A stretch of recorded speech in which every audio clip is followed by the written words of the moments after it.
It worked.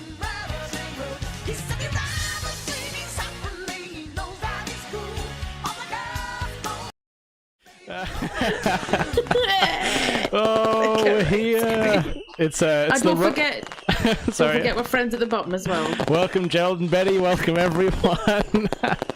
Cut the fireworks. It's time for the podcast Rumble in the Impact Zone.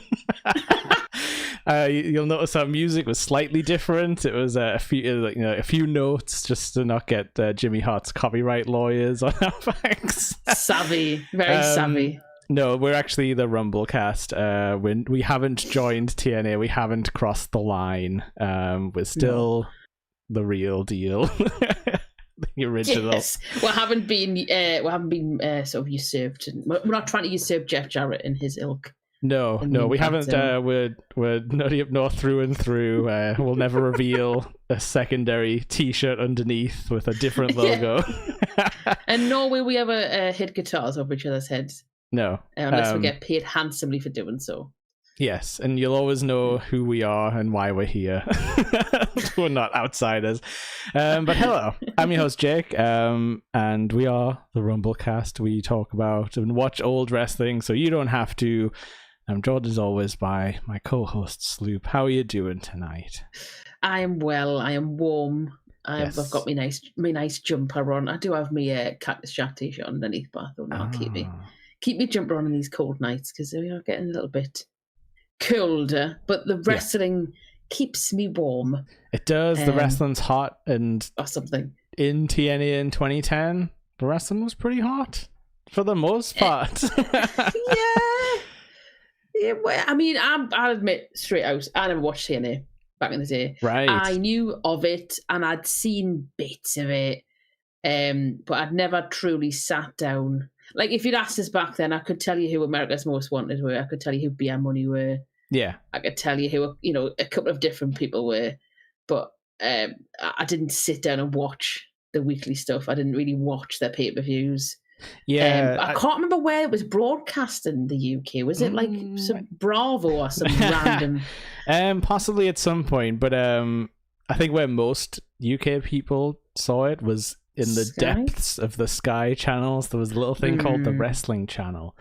Oh God, yes! Oh my God, fucking hell, yeah! I remember that. And that was Jesus. like, you would have the sort of weird, like, I don't know, it was mostly TNA, can't lie, but occasionally there'd be some World of Sport, and then every like a tiny once in a while you would maybe see a clip of Ring of Honor. But it was one of those channels where there was a few gaming ones like this as well, where they would mostly just show trailers, but then every once in a while it'd be like, here's some footage of E3 and some interviews.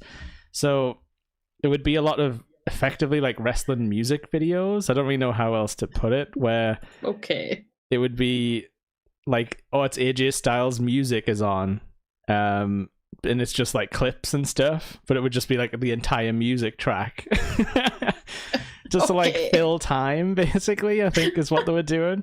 But yeah, there was a game channel like that as well, where it just used to show like the same 4 trailers when they didn't have anything to be on, and it would just be, I would just sit there and be like, okay, I guess I'm like, Dracula's playing and there's like game trailers happening. I'm happy. Got this amazing image of like, it's 6 a.m. You turn the wrestling channel on, and it's like at that point where they're doing the QVC-esque telling of sort of diamonds or something, or he has a lawnmower that you don't need. And just goes, and now here is, and then they put on fucking World of Sport from like 1979 or something like that. That juxtaposition of these old women probably watching QVC and trying to buy some necklaces to then, there's a man suplexing another man, and what's this? This is very groiny. That looks like Pork Chop Cash as a caught his underpants on the ring. Oh, is that Mick McManus? Oh, I love him. The forbidden fruit. The dirty old heel. So like this, but when I was watching this, I was like, oh, I have got nostalgia for this time period. Like, I do remember AJ Styles like music theme because of those music videos that would show. And like just seeing some of the sort of old, like, it wasn't all of the usuals, because I think when you think of TNA you think of Samoa Joe, like Sanjay Dutt, Christopher Daniels. which he did show up, but not in the sort of form you sort of were used to him. We'll come to that. X Division. A lot of that stuff. But yeah, so I don't know exactly, because they did mention Awesome Kong and commentary, and she was pretty big around the time. But yeah, this pay-per-view was possibly missing some mainstays, but I think they sort of talked like they were all around, but just not on the card tonight. Yeah. But Kurt Angle was a big part of TNA. Yes. For better or worse. And it's interesting to see what he was doing after. If you didn't know he went anywhere after this, it's definitely a bit of a time capsule on like what the hell was going on.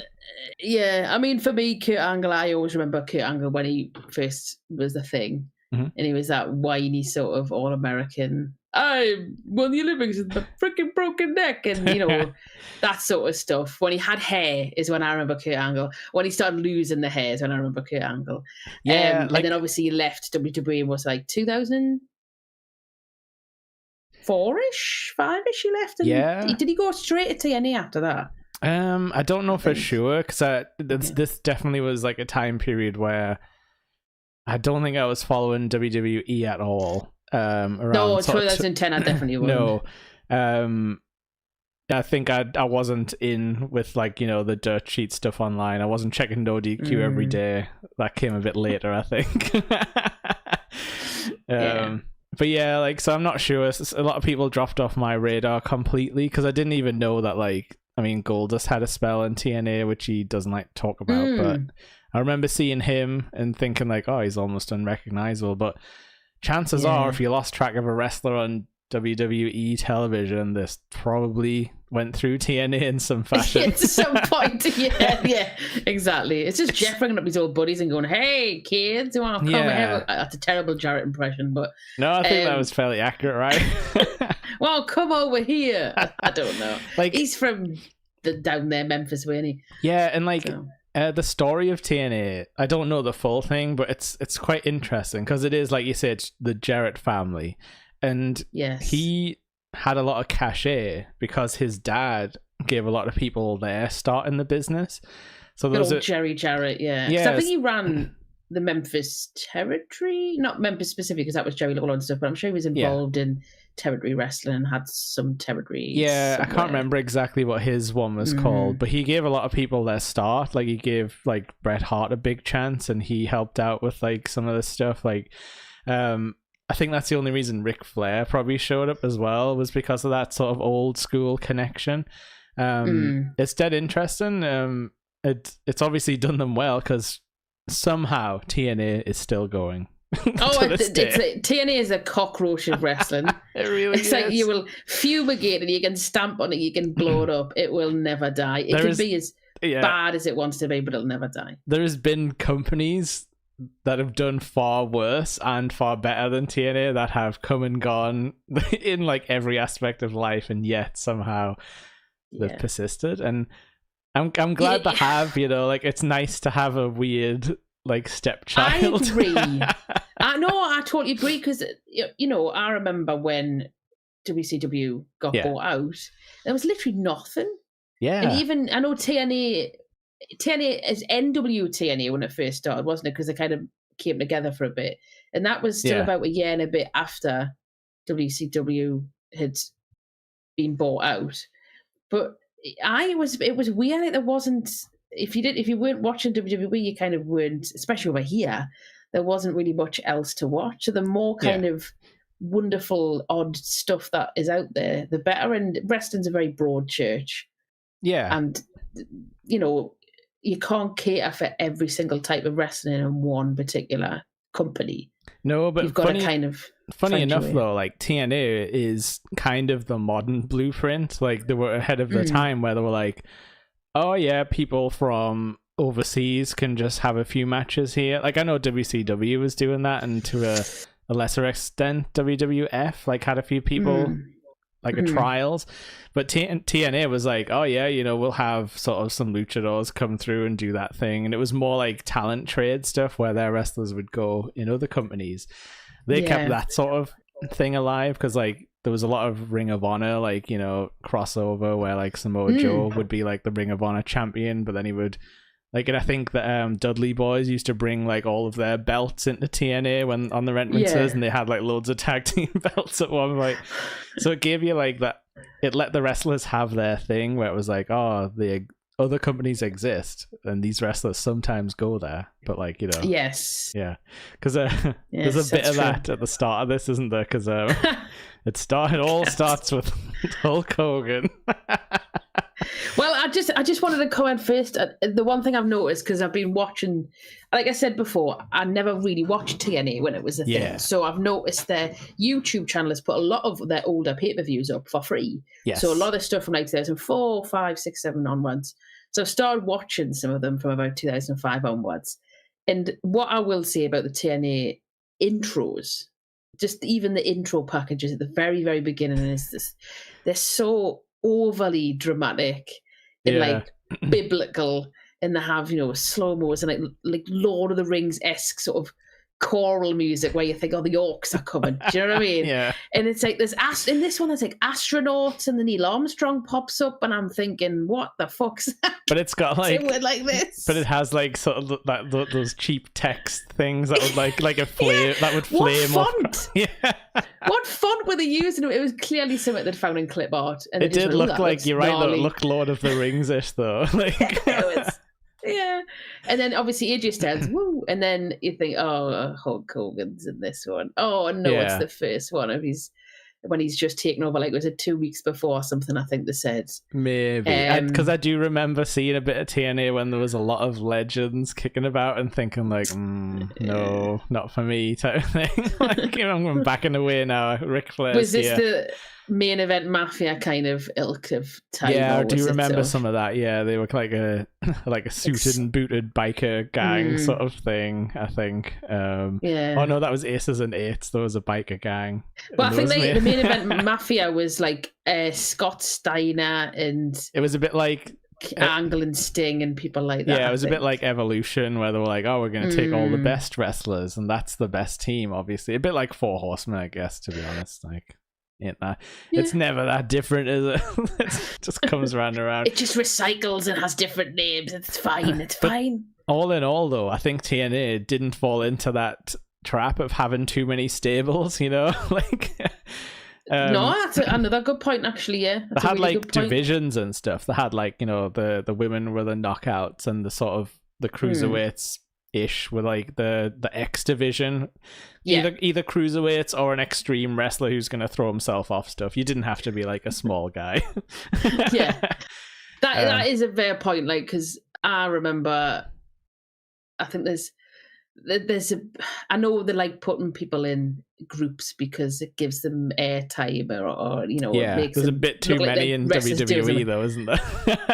there's too many in AEW as well at the minute. There's like everybody's in one, and you think, what the fuck's going on here? But then in '97, you had that fucking gang rules sort of thing where there was a Nation Domination, there was DOA, there was Los Boricuas, there was the Truth Commission, and there was all these fucking things. Like, please, can we just have some singles matches where they hit each other a lot?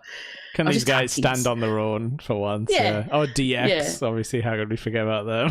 DX, I think DX were okay because at the time they were kind of their own. They kind of stood apart a little bit and didn't get pulled into that gang rules Maya type thing. But no, that '97 period of the Ministry of Darkness. That was funny. And then the Union, which was a very short-lived. It was Big Show, Ken Shamrock, Mankind, and somebody else, which lasted about 3 weeks. Oh yeah, I think. Probably trying to make fun of Jesse the Body in a roundabout possibly. And then there was too many factions is never fun.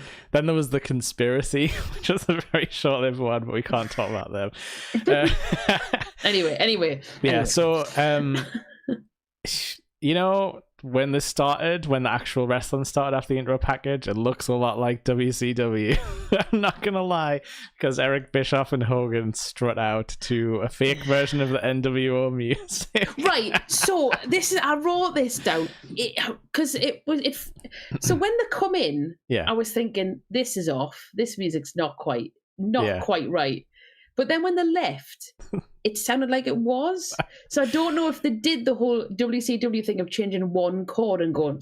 They pretty much did. Yeah. Because, this is where I'm going to use my music degree. And be like, it was very you know, like the original NWO theme goes, and this was.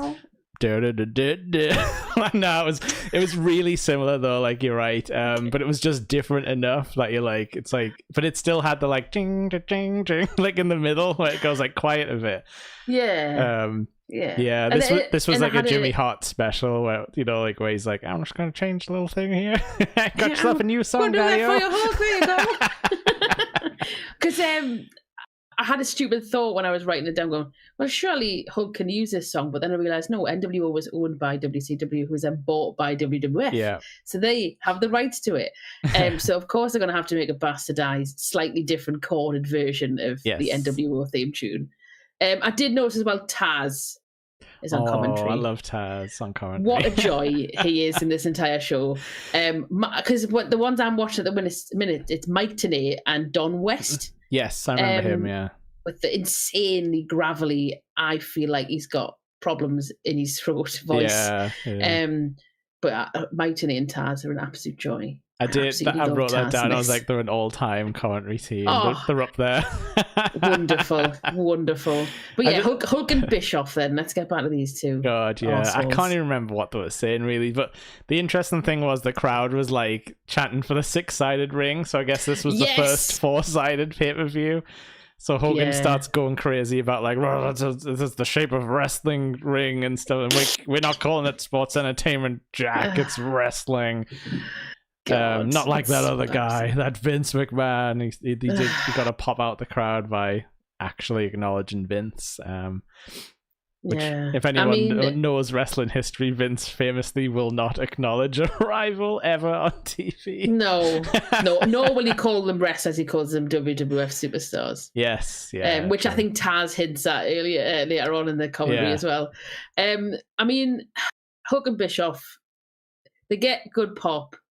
And then they've only been there 2 weeks, and it's almost like I know what happens as it gets worse and worse and worse, and then they eventually even a couple of years later or whatever. And I just think, the fans are like, yeah, Hulk's back, Hulk knows his shit, and Bischoff and all that. Yeah, and you think, you have no idea what's coming. Well, you have no idea what the bullshit that is coming your way for the next 2 or 3 years. It's a little bit of history repeating, though, so maybe they should have thought about it, but. Yeah, you can tell they're just trying to get like the Hogan, like the Legends rub here, because they're like, you know, Brooks in the audience. They're trying to make this seem like it's a big thing, and it's like, it's they're probably TNA maybe didn't need all these legends running around. They're probably okay on their own. Didn't. It was exactly the same as when Hulk came in WCW 94. He brought all his fucking mates over. Yeah. And Brutus Beefcake, or the Booty Man, or whatever they ended up being, Zodiac, the Disciple. And then he ended up bringing all these old dudes in. Understand me though, because they're knowable names. People know who they are. They're marquees. You put their names up in lights. I'll go, oh wow, I know who that is. I'll go and see what they're doing. But at the same time, that it's such a balance to not then lose the talent that's coming through. That's going to replace the young talent.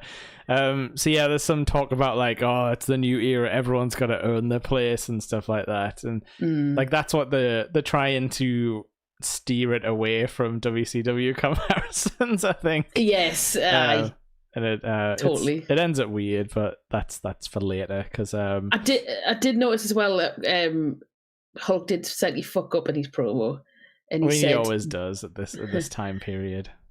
He said blood, sets, and tears.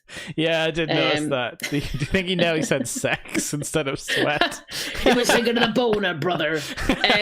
But it got booed. Him and Bischoff got really booed. They're kind of like heels, the sort of like heel commissioner characters, I guess, because they're like, you fans, we know best. Like we're gonna sort this out. But didn't they have a thing before this where, was it Mick Foley was like an alleged half owner or something, but he turned heel and become like a heelish Yeah, and he had that thing with Sting and all that sort of stuff. He does feud with Rick. He feuds with Ric Flair at some point as well, so that might be after this. So, but yeah, I think the feud with Ric Flair's after this. Yeah, I think this is Rick's debut. Yes, that's right. Like this is his debut. Although no, they said he was on a show before, but he was like just hanging about next to the ring or something, just loitering. He's like new. Just. Yeah. And there was a gentle dig by Taz as well. He was trying to sell the changes in the 6-sided ring thing on commentary very valiantly. Give him credit; he was being a professional. Do you know like why they actually changed the 6-sided ring though? Because was it the complaints because it's really taut and horrible to fall on? Exactly. Yeah, it was injuring people. I'd read somewhere. I mean, I don't think it's the ring. I think it was more that they were doing mad shit. Maybe, yeah, because they had more like space. There was a couple of moves tonight where I was thinking like you thought you had a bit more runway on that, didn't you? Like, obviously there was a few moves that were intentionally into the ropes, but there was a couple of things where I was like, oh, you guys didn't. And I think they must have shrank the round the ring area as well, which makes sense if it's less. Because there was a couple of times where people went to jump out, and then you could see them sort of having a second thought, like, I don't have much room here. Yeah. I mean, with the 6-sided ring, I do, if it is injuring people more, then I can understand why they would have thought, we'll see how we'll get along with the 4-sided ring, because you don't want to injure your talent deliberately because your ring's too fucking solid.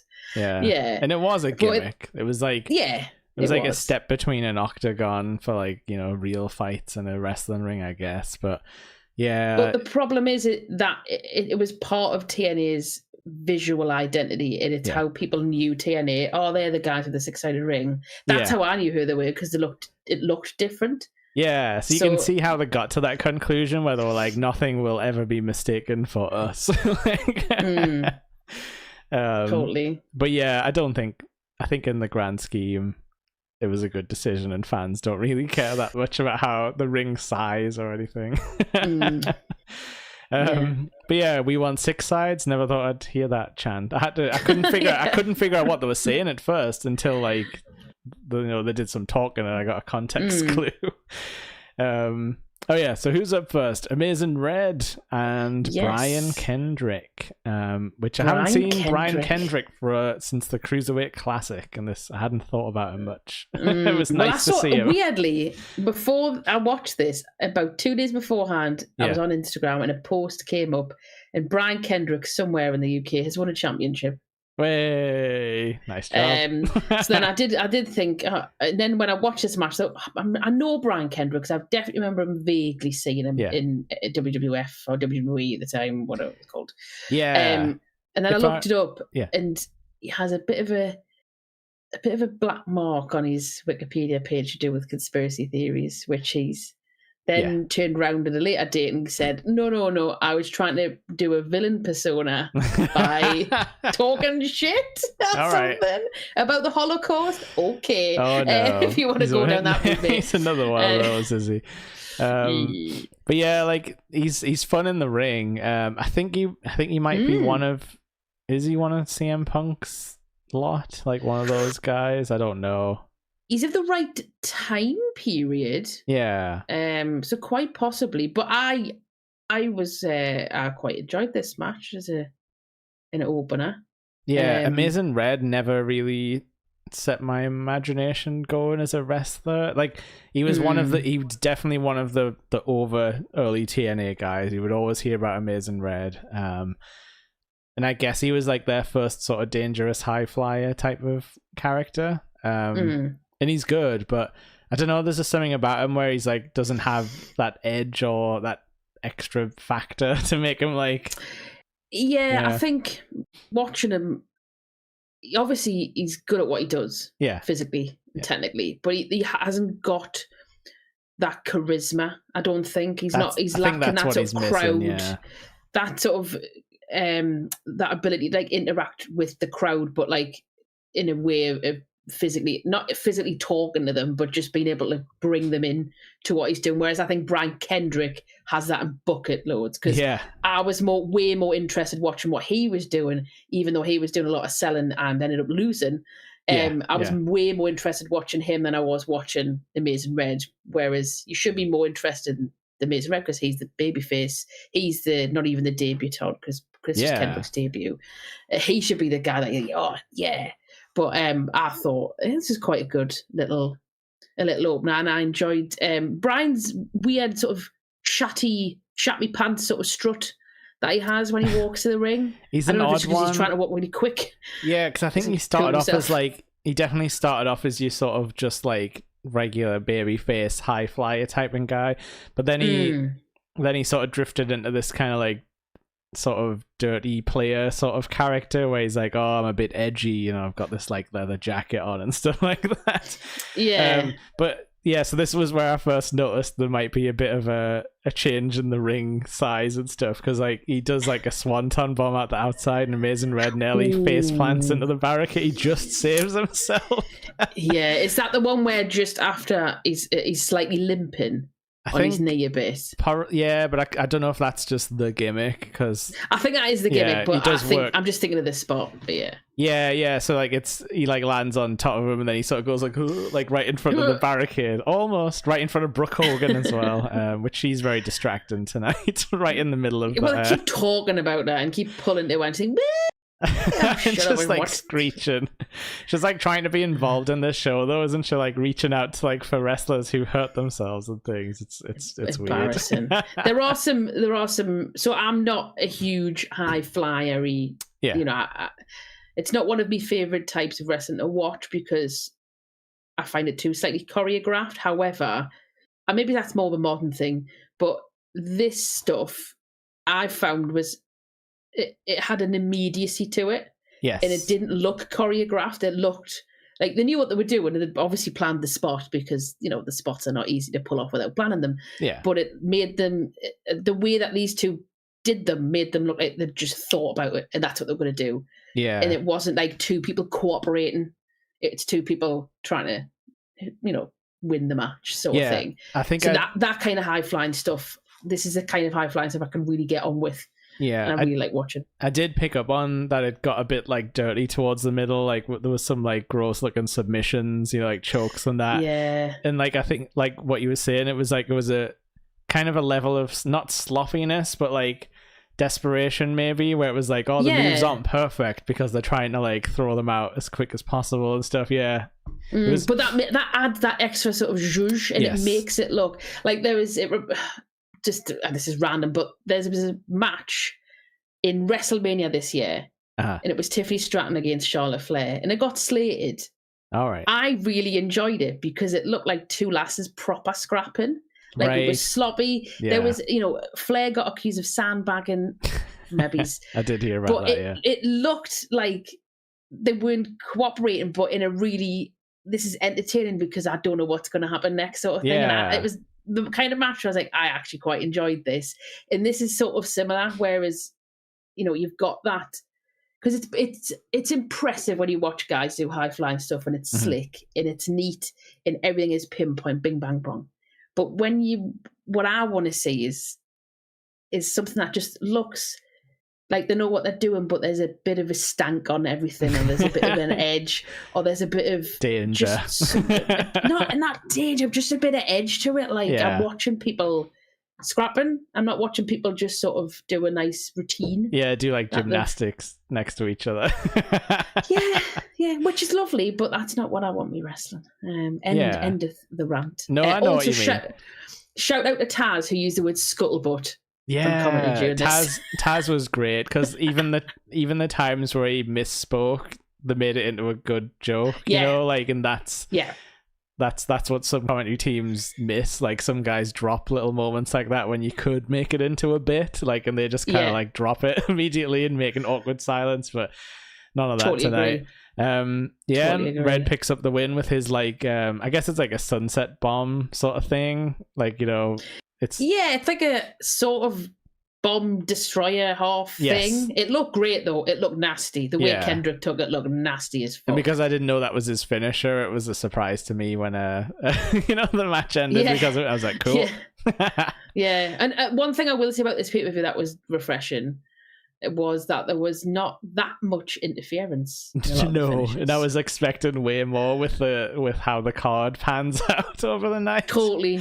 Because I tried totally not to look up much, but obviously in the YouTube title it sort of said the main events and stuff, and then as this goes on, you get like, you know, clued in on some matches that are coming up, and I was like, oh no, it's going to be like Interference City later on. Yeah. But no, they held back on that. But yeah, I like this one. It was quick and dirty, but fun. The NWO was here. No, is it the NWO though, Jake? No, it's the band. It's the band. There was so much mumbling in this promo from all four guys. Was Kevin Nash on anything like in terms of green or edibles at this point? Because he came across as being very relaxed, I think. It was a bit like Oz. he just seemed very sort of, maybe he's just Kevin Nash chill, and that's his level of chill. Yeah, I'm not used to seeing that. I can't claim to know exactly what all these guys like to do, but you know, Kevin Nash has a history of knee injuries, so I definitely feel like there might have been some pain killing. Quaaludes, no. Yeah, you know, just something to help. But yeah, and I know Scott Hall's had his battles. Yeah, bless him. And he seemed drunk, but you know, it's hard to tell. But honestly, they were just so like marble mouthed in this, where it was like, and it was like a weird thing where we're supposed to understand what, you know, like it's. So Hogan comes in also, and he's like, guys, you got to prove yourself. That's what it's about tonight. Everyone has to prove themselves. And he like ran off, and then they're just left to be like, and it was like, I didn't get it either. So the story is that, well, one, Six-Pack, X-Pac, and Scott Hall don't have contracts yet. So Nash does, and he has to have one of them in a tag team tonight. And it was assumed to be Scott Hall. But in this promo, they have a rock, paper, scissors and decide Six-Pack is going to take the tag spot. But they don't, because it was a draw when the camera cut away. So it went on for way too long. It was ridiculous. Yeah, but best 2 out of 3 rock, paper, scissors. I don't know if it was gimmicked beforehand, scripted, but Kevin Nash walks away at that point, and I think I would have as well if I was involved in that. I've had enough of this bollocks. I'm going back to my dressing room and having a doobie or whatever. Nash is still looking big and sexy, though. Gotta give him credit. I mean, the grey hair's a look.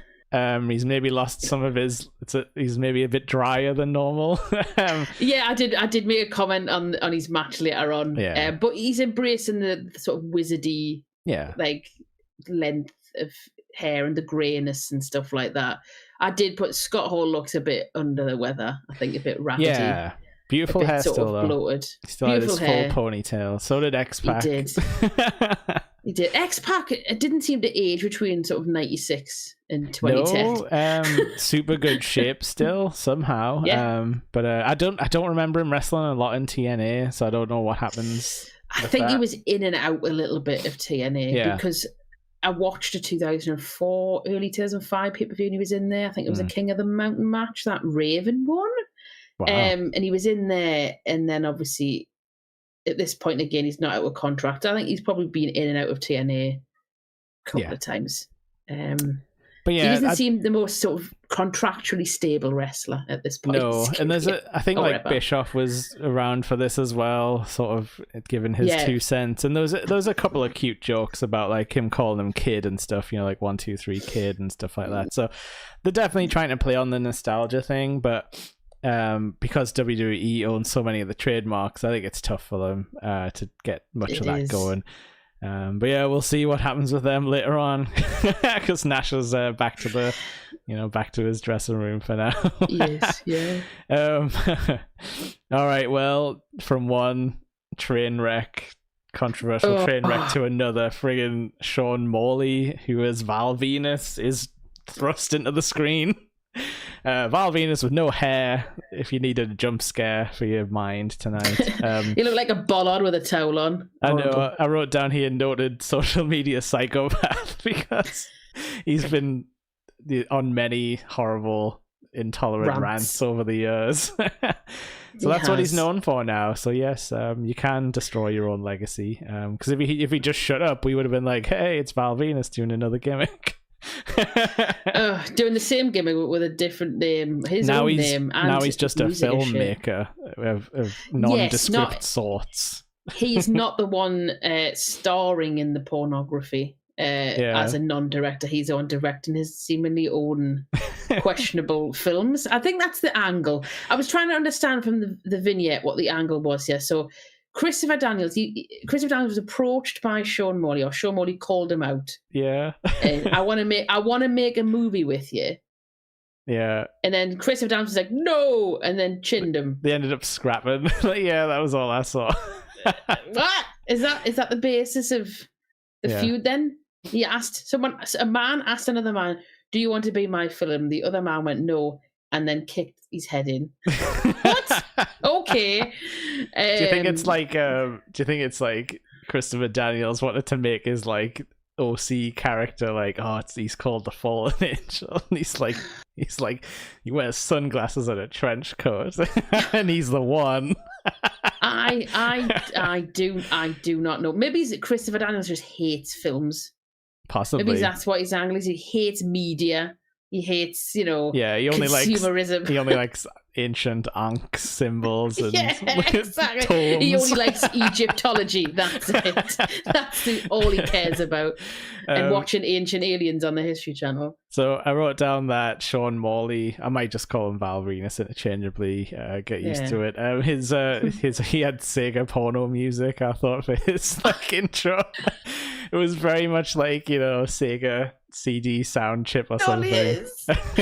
It's so bad, the music. I thought it was a piss take or someone had dubbed it over. The TNA music is most of it's kind of bad, but every now and then there's like a hidden gem, like Abyss's music's pretty good, Abyss's music is pretty solid. AJ Styles grows on you. The vocals are a bit weird, but it gets stuck in your head. But yeah, for the most part, it's this kind of like cheap, like synthesizer like versions. Yeah, it's not great. It's there was also before this match started. Did you see the really weird camera cut that just cut to an empty walkway? Oh, after Val Venus had come to the ring and just kind of cut to this walkway, like I guess I must have forgot about it immediately. But I think like in the moment I was like, oh, is this part of a strange entrance for like Christopher like a mysterious entrance? But no, it wasn't. Just fucked it. They just fucked it. Production just fucked it. It was the band cam, but so yeah, Christopher Daniels comes out. He's called Daniels, which I didn't remember. That was his maybe first name gimmick here. So he's just called the Fallen Angel Daniels, I think. But everyone when you say Daniels, I just think of Paul Daniels. Like I don't think of him. I think of Paul Daniels presenting Wipeout or pulling some shit out of a hat or cutting Debbie McGee in half. So that name does not work in my head. If Christopher Daniels met Debbie McGee, I think they'd get on, actually. I wanted, before Paul Daniels died, we should have had Christopher Daniels versus Paul Daniels like in a Falls Count Anywhere match. In a magic match, Falls Count Anywhere. First one to cut the man in half. Have they ever had like a magician come in to wrestle? There was a guy with the magician gimmick. I'm trying to remember who it was. He did card shit. You know what? No, none of that close-up magic stuff. But if there was like a wrestling, if there was a, like a proper like old school bullet magician patches and shit. Well, yeah, or like Penn and Teller style stuff. Like I'd be into that. It'd be like having an Undertaker character. It'd be like, oh, you don't want to fight like the magician because he's gonna make you like end up in a box disappear. Or something. He's gonna turn you in a crystal ball and balance you on his cock. New gimmick unlocked. But you need to have the backing money to pull off the big tricks, though. You do, you do. But maybe it's that guy who did the remember that bloke who did the ITV show where it would show the magician's tricks and how they did them. Oh, the masked magician. He could be a fucking lucha or something, but do magic at the same time. I haven't seen enough Lucha Underground that character might exist. Damn it! But yeah, so Christopher Daniels, I'm just going to call him that because that's what he's always been known as. Yeah. He comes out and threatens to slap Brooke Hogan. That's... I guess they were trying to get him over his heel really quick, but then Sean Morley, he was like gross on the microphone doing all of his like innuendo. And I'm like, none of these guys seem good. No, I mean, I get what... Because obviously Sean Morley's promo was just a Val Venus promo toned a little bit down. Or whatever. Yeah. But he just came across as like... He's still got that voice, like the hello. Like Krusty the Clown. Yeah, it's scary. He could be a good voice actor, but he doesn't deserve jobs anymore. No, if you sit there and do this when he's doing his promo, you'd be thinking like you're doing some Krusty the Clown sex line. Yeah, or something again, like that, Krusty the Clown would be a good gimmick for wrestling in general.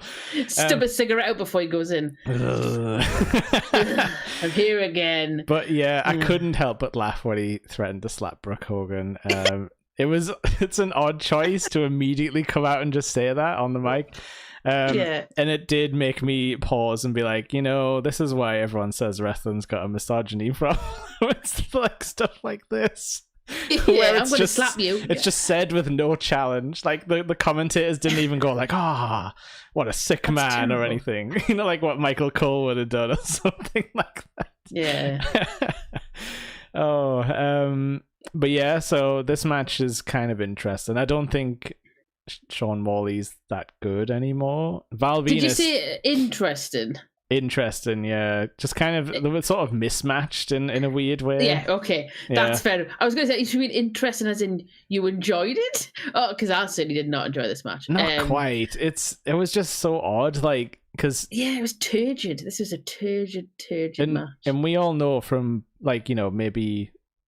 I suppose it was about 8 years ago, Val Venus could put on a barnstormer of a match if he got the chance to. He had some like proper like amazing ones with Rikishi, like around King of the Ring times. Like I can't remember which one exactly, but it was just kind of sad seeing him playing out like not even his greatest hits, just sort of going through his crappy emotions.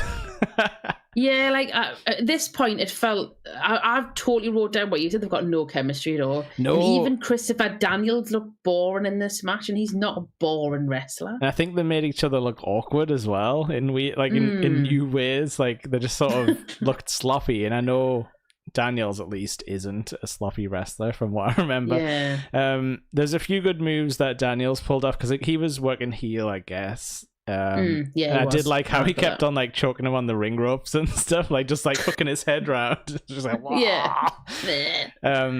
But yeah, it's not really that much to write home about. I think they even make most of them like Daniels misses all of his like signatures because they need Val Venus to win. Yeah. And you make a point about Morley. Like at this point, I felt like he had just his charisma had gone. He doesn't have a character anymore. Like, say what you will about the porn star. Like, it was at least a thing. Like, that you could point to and be like, look, he's the porn star wrestler. Like, it's something. Yeah, it was cheesy and over the top, but yeah. Let's be honest, wrestling is cheesy and over the top. Yeah, but like I don't know what they were thinking with this. Like this is nothing for him to work with. It's so paper thin, is it? Hello, I'm Sean. I want to make films. Okay. Yeah, it's not. He doesn't even have a pun. He doesn't even have a pun name anymore, like or anything. No, they just took it all away from him. It should have been Porn Morley. If you're going to make it a pun thing on the porn star thing, or if he's supposed to be serious now, make him act tough. I guess you know what I mean. Like, but yeah. Or you can call himself Christopher Nolan and go bwah as he comes into the ring. Oh, can you imagine? They just make him like all the famous directors. He just comes out as Alfred Hitchcock one, then Christopher Nolan, then James Cameron. Just doing all that, cycling through them. I'd watch somebody do that, actually. It'll be a bit like when Al Snow used to come out in all the different countries when he was a European champion. So, like, the sort of, as I was saying, the sort of make Christopher Daniels botch all of his good, like, sort of signatures. He misses his best moonsault ever. and Sean Morley like blocks him from doing a Frankensteiner off the top rope, and that's sort of what leads into the ending. But did you notice he nearly fell off the top rope? Like Sean. Oh, he slipped, didn't he? Yeah. He was really wobbly. He kept putting his foot like from side to side on the turnbuckle pad. And yeah, the money shot, which was always a bad finisher, and this was his chance to break away from it. You know, new character, new-ish gimmick. He could have got a new finisher out of it as well. He hadn't developed over that period of time to Doesn't be seem so more interesting than he was. Like 2000 wrestling is different to 2010. And I can't just rely on the same stuff over and over again. And I don't know if he'd been on the indies getting away with being a bit more Val Venus-y, and then when he came on TV, it was like, you can't really do that anymore. Yeah. But it's over now. It's all right. the match finished 15 years ago. We're fine. I popped for this next bit though, because I saw someone had a cornet face in the crowd. Did you see it? Like the Botchamania face. I did. Had to write that down. But next we're into our knockouts division for ODB versus Tara, who I believe was Victoria in WWE. Is that right? Where I know her face from. Yes. I was looking at her going, I know you, but that'll be where I know her from. Okay. Yeah. Okay. So I remember really liking ODB around this time period. She was always like super over with the fans and stuff. Stands for One Dirty Bitch, which they didn't say very much. The censorship. But yeah, like she's not really a woman character you've really seen come back, I wouldn't say. Maybe in some indie sort of capacities. There's maybe a girl in Eve who's a bit like this now that I think about it. But this kind of like rough and tumble, like, I don't know, biker chick, is she? I don't know. I loved her. Yeah, she's great though. we need more women with this kind of gimmick, please. Yeah, I think there's because I was well into it. Yeah, I think there's a girl in Eve, maybe called like Session Goth or something. I think. Was it Session Moth Martina? She's had a few different names, and yeah, she comes out with like a tinny in that, and it's very like similar sort of vibes. But yeah, so her gimmick is just that she's sort of like a brawler, kind of like, I guess, like a Stone Cold, if you're gonna put them in brackets of like what kind of wrestling do they do. She's like a fast brawler type. And then Tara's the mysterious tarantula woman, I guess, is her gimmick.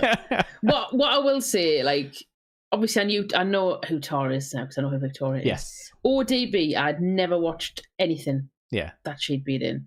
And I know of her name because doesn't she run like a restaurant or something? Well, yeah, because I looked her up because I was like, I hope none of these people have died or anything. You know, like that I hadn't checked in on for a while. And so, it seems like she's having fun running a food truck and she's still vaguely linked to TNA. Like she was like, I'm going to show up at the TNA show and I don't know if they know that. This match is the first match of hers I've seen all the way through and I am enamored with ODB. Yeah, enamored with her. She's great, and like, you know, she's got that skill where she can put across her character in like 10 seconds. You know what I mean? Totally. She like absolutely. She comes out, swigs from a hip flask, like, you know, throws her leg up in the air, and you're just like, yep, I know what this woman's all about. She's just gonna plow through the other one. Exactly. And this was a nice juxtaposition from the previous match where they didn't have any chemistry at all. Yeah. Whereas these two have a chemistry, and then from that little vignette I understood what the beef was, so I understood what was happening here. Unlike the previous match. Yeah, they actually set it up really well because like it's a championship hot potato, like, you know, like they've traded off the belt a couple of times, you know, with like quick, you know, title changes. So they decided to be like, okay, best 2 out of 3 falls then. You guys can't decide who's the champion. We're going to finally finish it. Yeah. So yeah, like that's not something we used to as like, you know, WWE watchers. Like the ladies have a gimmick that isn't an embarrassing one. Sexy. Like, sexy with their titties out all the time. They just get a special match type, you know, like a 2 out of 3 falls, which are great. I wasn't a fan. I did enjoy. Sorry. I was going to say I wasn't a fan of the live tarantula in the arena. I never like when live animals come into that was a bit weird. The rest of them. Yeah. I did also enjoy Taz's commentary in this where he's calling ODB a rugged woman. Yes, and all his I wrote that down. He really made me laugh because he was basically saying she's not your usual sexy sort of bombshell type. Yeah. Which is fair enough, even though she's got a cracking frontage on her. But Taz just trying to be polite. Oh, she's a rugged woman. You know what she's about. So they did talk about her boobs a lot in this kind of embarrassed like schoolboy type of way, like throughout the thing, which I thought was like cute rather than like gross. Pervy. Yeah, and she did get a massive chop on them chebs as well. Yeah, in the match. So they made some joke about having padding and that, and they were like, "Oh, does she always check her pulse there and stuff like that?" Oh dear. Then I think she pulled something out of between her breasts at some point, and then Taz was like, "Whoa, what was that?" What I will say is another thing I liked about ODB again. Like I said, I'm not seeing how she is in the ring. She had a really nice sort of, like you said, like a brawlery sort of slightly skunky kind of grimy style about her. Yeah, she just doesn't give a shit. She just whomps. Yeah, like, but whomps it's not around like a Bull Nakano type of whompy kind of really hard hitting, looking or hard hitting that it looks like it hurts. Oh yeah, but like not sloppy at all though. Like you'd maybe think like, oh well, she's probably just gonna like topple over a couple of times, but no, perfectly on point. Everyone. Yeah, I do like Tara as well. Like she's good. I'm not sure if her style meshes super well with this like match style. Like it felt like sometimes she was putting a stop to like the fun action. I get you. Yeah. It's like it was a weird 2 out of 3 falls as well because it was only 2 falls. And Tara gets the first one like super early. And then it's kind of this cool moment where like ODB gets a bit more desperate and like, oh, she's got to like be serious now and actually try and like not let the next fall go by. I love that Tara's got the tarantula submission as well, which is that was a great little transition into it as well. I was thinking that, because I was like, that must be really hard to actually do to coordinate. and it's hard to do, and it's also hard for it not to look like they're cooperating to put themselves in that position. Whereas them two, I mean, you could see it a little bit if you're really looking, but it did look like she was getting put into that position against her own will, sort of thing. Yeah, because it's kind of like it's sort of like a weird thing where she like Tara sort of hooks her around the ropes by going over herself, so it kind of looks like an accident at first, and then it's like, oh no, it's actually a super cool submission that's totally illegal because you're wrapped up in the ropes. So it's got that extra level. I don't know if Tajiri invented that move, but whoever did invent it, amazing work. It's one of the all-time classics. Good shit. But this was I did write like this is a decent, like quite physical women's match, but not in a pervy way. So after like the first quick fall, it sort of goes to more submission based. With ODB on top a lot of the time, and sort of you're thinking, obviously as a wrestling watcher, you're like, oh well, she's gonna get the second fall, and then we'll do the third fall.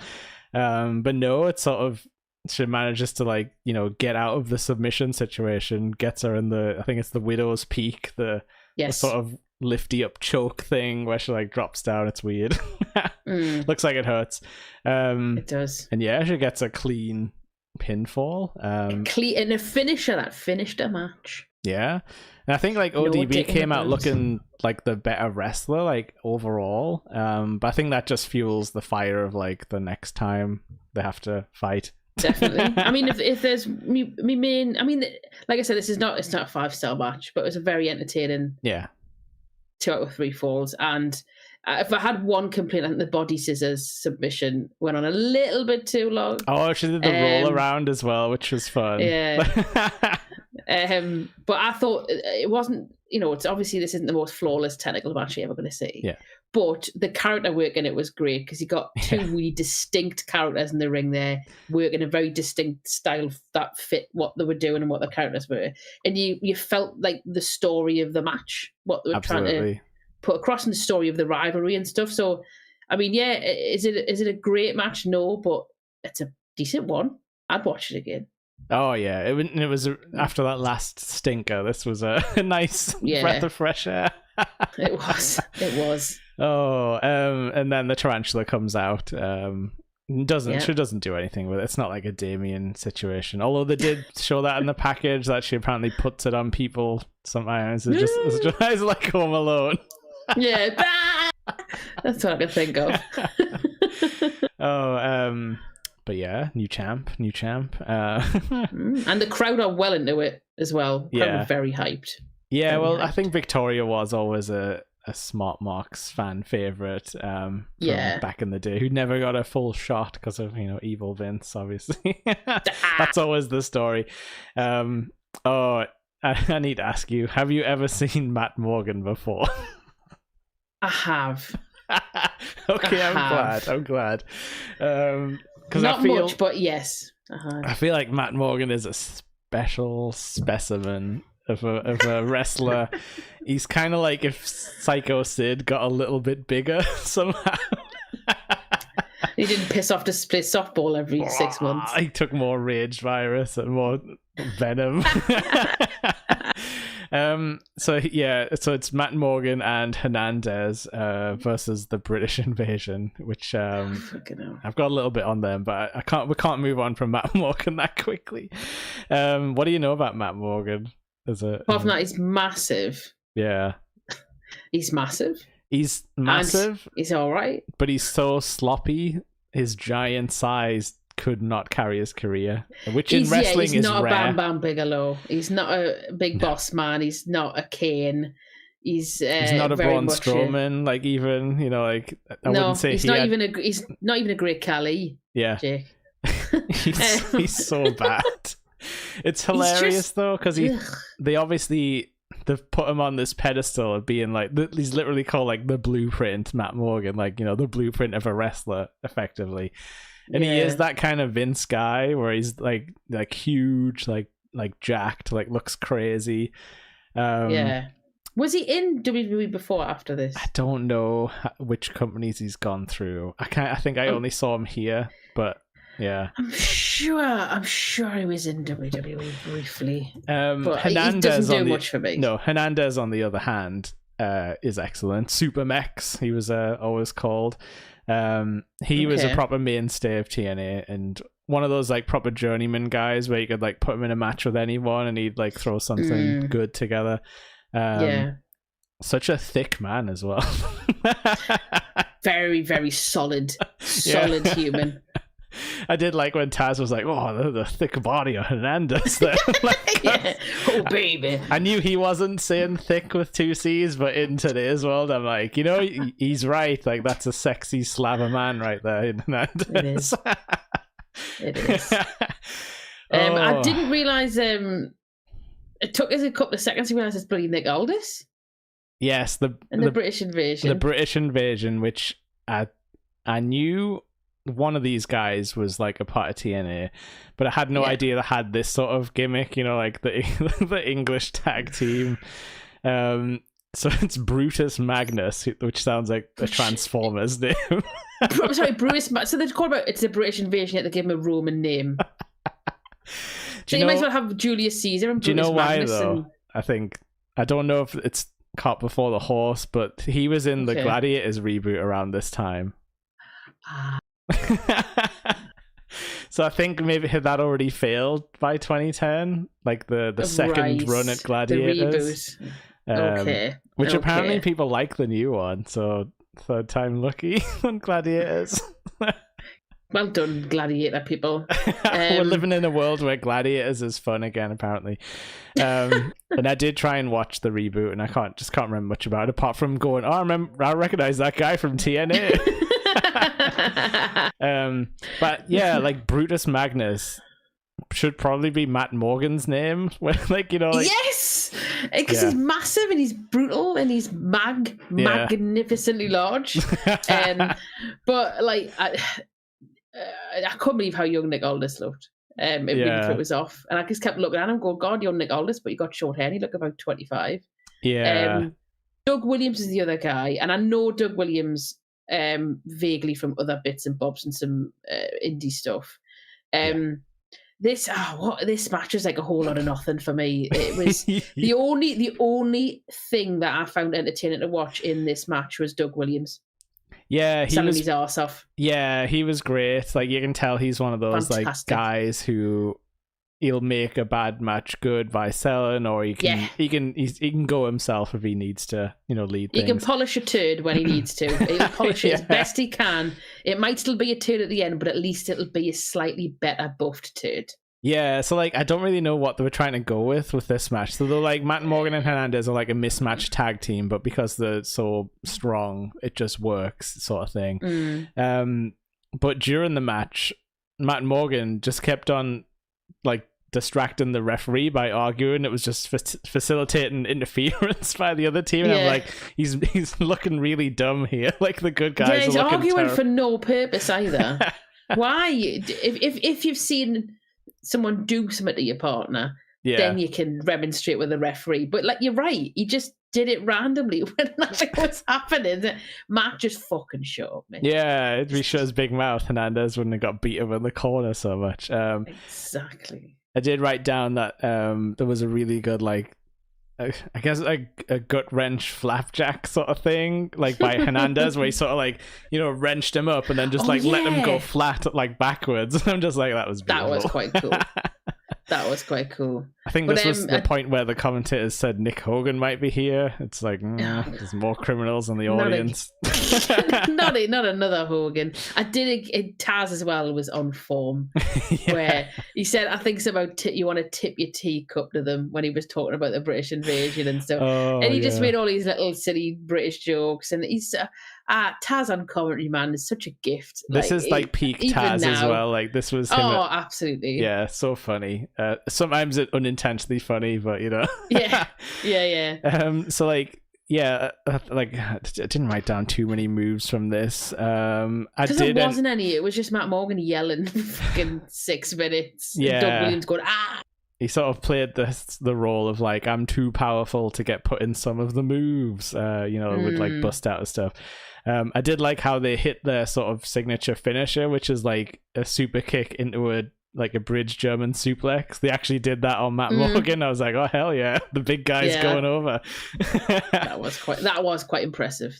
I think that's one up there with like a perfect tag team finisher, because it's like, it's double team, it's 2 moves put together, and there's a pin worked into the move, and I'm like, when you need to do something quick, that's perfect for a tag team.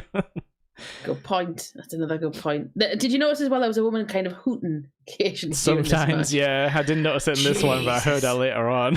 God, she was hooting, especially at the beginning of this one. I was like, who the fuck is that? Will you shut up? If that was Brooke Hogan, why?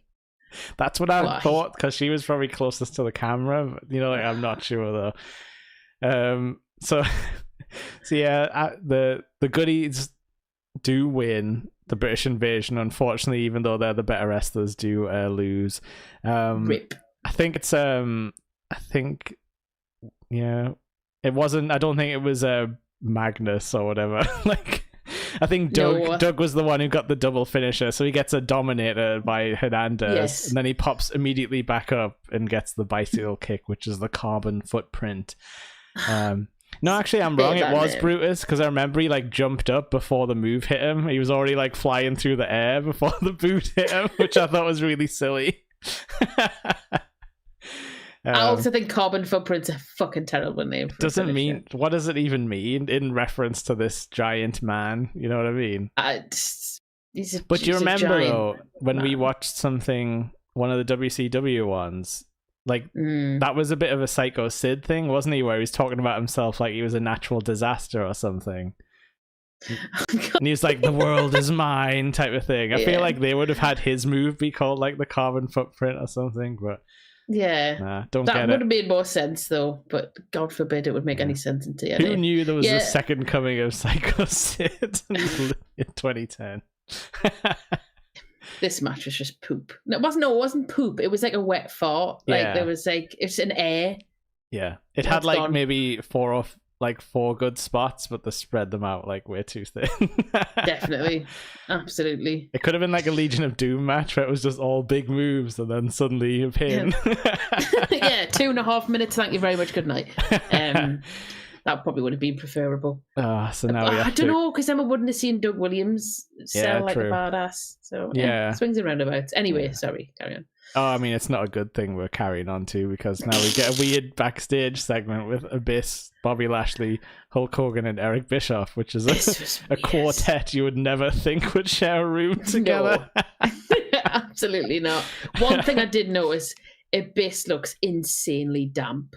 He's weird, man. Like, I don't know. I don't remember him having this like lost child sort of gimmick, but maybe I just didn't see enough backstage stuff. To don't know if it maybe morphed into that a little bit, because I've seen in 2004, 2005, he's doesn't speak. It's mainly his manager that speaks for him. He's supposed to be a Kane. Let's face it. He's supposed to be like a Kane character, like Kane, Kane, definitely, or something. It's like a mixture of the two, because obviously there's the hardcore stuff. But he's got the half mask. Because I don't know when.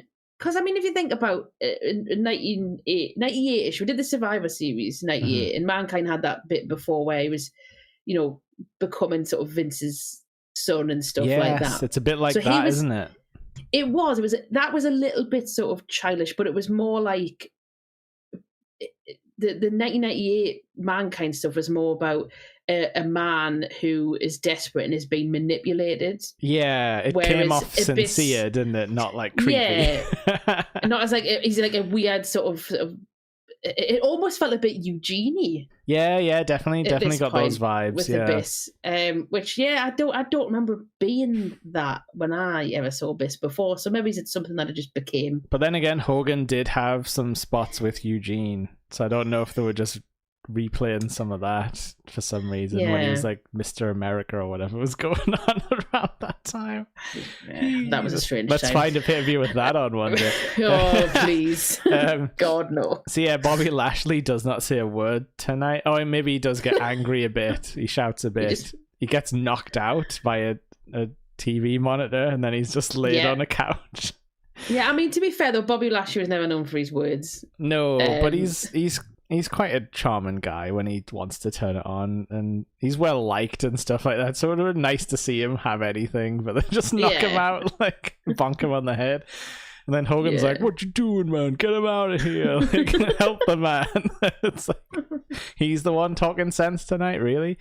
And he sort of gives Abyss the same speech he gave Kevin Nash, where he's like, everyone's got to prove themselves. He's like, you don't want to make me crazy. And he's like, oh, not crazy. And he's like, what happened if you make me crazy? And this weird, like, awkward back and forth. And then he's like, no hardcore stuff tonight. Just go out there and do a match. I'll find you a partner. Like, we'll sort it out.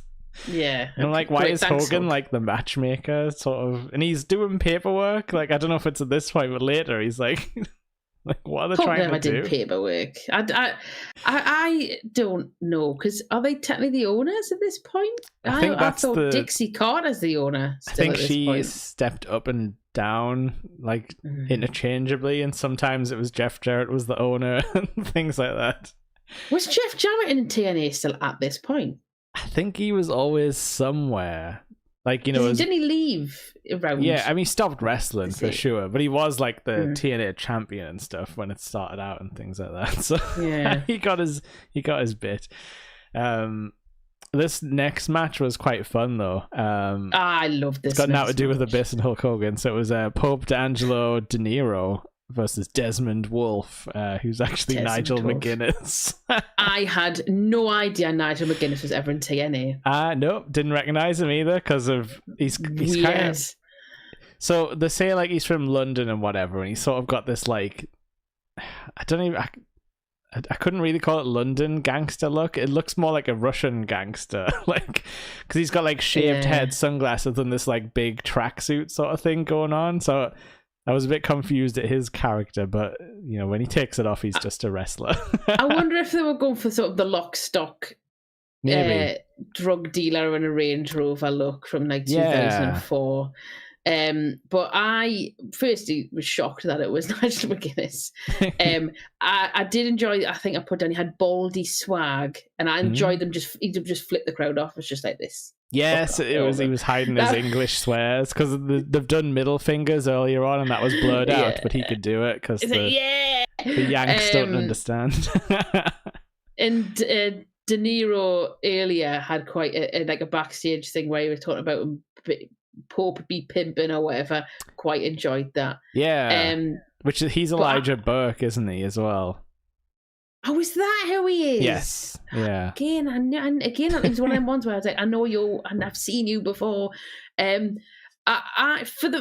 this was one of those matches. I know we always say like, oh, it's nice to kind of understand the story and what's behind it, and I had no idea what the fuck was behind this match at all. No, like why these two were beefing. Yeah, but I was still insanely entertained by some of the stuff that was going on because it was so different to all of the other matches that were on the card. Yeah, I thought I actually thought this one was match of the night because of how smart they were about it, because at face value you're probably not super excited about these two guys going at it, but they managed to like quickly build this thing where there was a couple of moves that looked a bit like the Hurt, the Pope guy, who's a bit more high flyer. And suddenly, before you know it, it's turned into a like, oh, we're working the knee now, because he'd done so much, like he'd done a couple of risky moves, like tweaked his knee, and then Wolf was like, oh, I've got a target now. Yeah, exactly. Suddenly like switched gears into like, oh, now we're doing all the horrible British submissions with all the twisted it was great joints and stuff. It was fabulous. I did like at the beginning as well, just before the start, and actually wrestling. Yeah, I was like, oh, Nigel Desmond is wrestling seemingly in lounge pants, and then all of a sudden his valet came and started unzipping the side of his trousers on both sides and then taking them off, and I didn't enjoy. There was a bit, I think he'd had, I don't know if he hit De Niro on the ropes or De Niro was on the ropes and like on the floor, where he just turned around and went, shut your mouth to the crowd, which was proper like Peggy Butcher perfect. I know. It's like, it's one of those things where his character, like, this could be really boring, this character, but he's got enough like attitude and like ideas in him that he actually makes it pretty fun. Yeah. I did know as well, there was one really cool spot that I thought was fantastic, which was the snap mare into the ropes. Yeah, I'd never seen that before. Legs. I did twice. I've never seen it before, and I don't think I've ever seen it since. No, it's super smart though when you're thinking like, okay, what can I do to like whip somebody's leg around? Like, and then he did that horrible thing where he like locked his legs up and was like pushing one of them, like, and everyone's like, whoa. Oh yeah, and he had him in like an STF, but he was like lying over De Niro's back, but like on his side, and looked. I was like, whoa, what the fuck? Like, and even the way he got into that was mental. It was just extremely impressive shit. And I think extremely impressive shit. I think like, I don't think he had much of a wrestling career after this, but I know he has come back to like wrestle like Zack Sabre Jr. and stuff, and I imagine them having a really good like trading submission holds type of match and stuff like that. So yeah. Well, I think Nigel had a few concussion issues. Yeah, because I remember watching him. Oh, it was a great match, but Jesus Christ, it was him, and I want to say it was Daniel Bryan in Ring of Honor, maybe. Yeah. And he nutted himself off the ring post a couple of times, but he went for a proper, and you just see this egg on his head just spring up, and it was brutal. Yeah. But I can imagine he would probably went out the ring because you've had about 74 concussions, Nigel. You really need to stop. But he seems to be dipping his toe back in. I think he had a match with Zack Sabre Jr. What was it in Wembley? All in, all out? Oh, was it like one of those Forbidden Door ones, maybe, or something? Possibly. Yeah. And then earlier this year, I think he had a match with Danielson before he retired. Oh, nice. I'm pretty sure him and Danielson had a match as well, which was pretty good, like more technical and stuff like that. So he seems to be, dipping in and out occasionally. Yeah, which is good to see. We like he's a great wrestler. We don't like people's careers to end too early if they don't want it to. But you're right. Like, this was, the commentators got some more chances to do some British stuff because like Taz started saying wanker, and Mike Tenay said it, and I'm like, you shouldn't say that. I don't think they know what it means. Naughty Mike, you're naughty Mike. They hadn't Googled what it meant yet. Check the Urban Dictionary.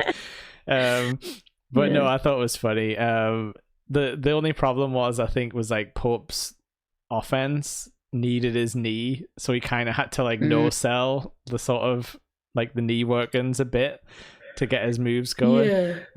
It did factor into the ending though, when he tried to run across the ring and he was like, "Whoa, no," and then he got like hit with a massive lariat because of it. Oh, it was a stinking lariat. That was like JBL Stan Hansen level of lariat. All that what as well. One, again, it was another match where I finished a fucking match as well. Yeah, you knew he wasn't getting up after that one, after his knee buckled out and stuff. Exactly. And I thought the whole match had a really good, like you mentioned it about the storytelling in the match. So yeah, I wasn't expecting it at all. Like yeah, and then there we go. There's that the knees, the in for him, and then the work that, and then there was just a really nice logical thing, and then the knee did end up being the thing that was his downfall, because like you said, he fumbled, got a lariat, and then got pinned. So it was just nice to watch a match where it was two guys who could actually legitimately wrestle, that had chemistry. There was not necessarily a big story behind it, but the whole package of the match, you watch it start to finish and you think, this makes complete sense why it ended the way it ended and why it started the way it started. And you're like, oh, this Wolf guy's trouble. Because if he can do that to one guy, he can do it to somebody else. I like to see him do it to Matt Morgan.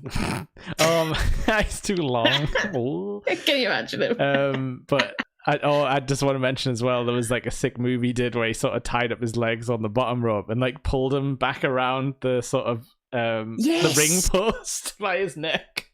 And I was like, what's going on? Yeah, that was cool and gnarly. We need more shit like that, man. We need more sort of... We need people to steal these moves. They're up for the taking. Absolutely. No one's doing the rope snapmare anymore unless it's too dangerous. We don't know. Yeah, maybe that's why. I've got it noted down here. This is where Ric Flair shows up backstage, and I'm like, keep him away from Chrissy Hemme. He looks very moist. Oh yeah, his hair was very wispy, but greased. He still got some hair today. So we've said this before on one of our older shows. Like, how does his hair work? Like, I don't know how. Ric Flair's a weird fish because he didn't age that much until about 2004-05. Then he aged. He got locked in place again, didn't he? Yeah, he got from about 2008 to about 2019. He looked exactly the same.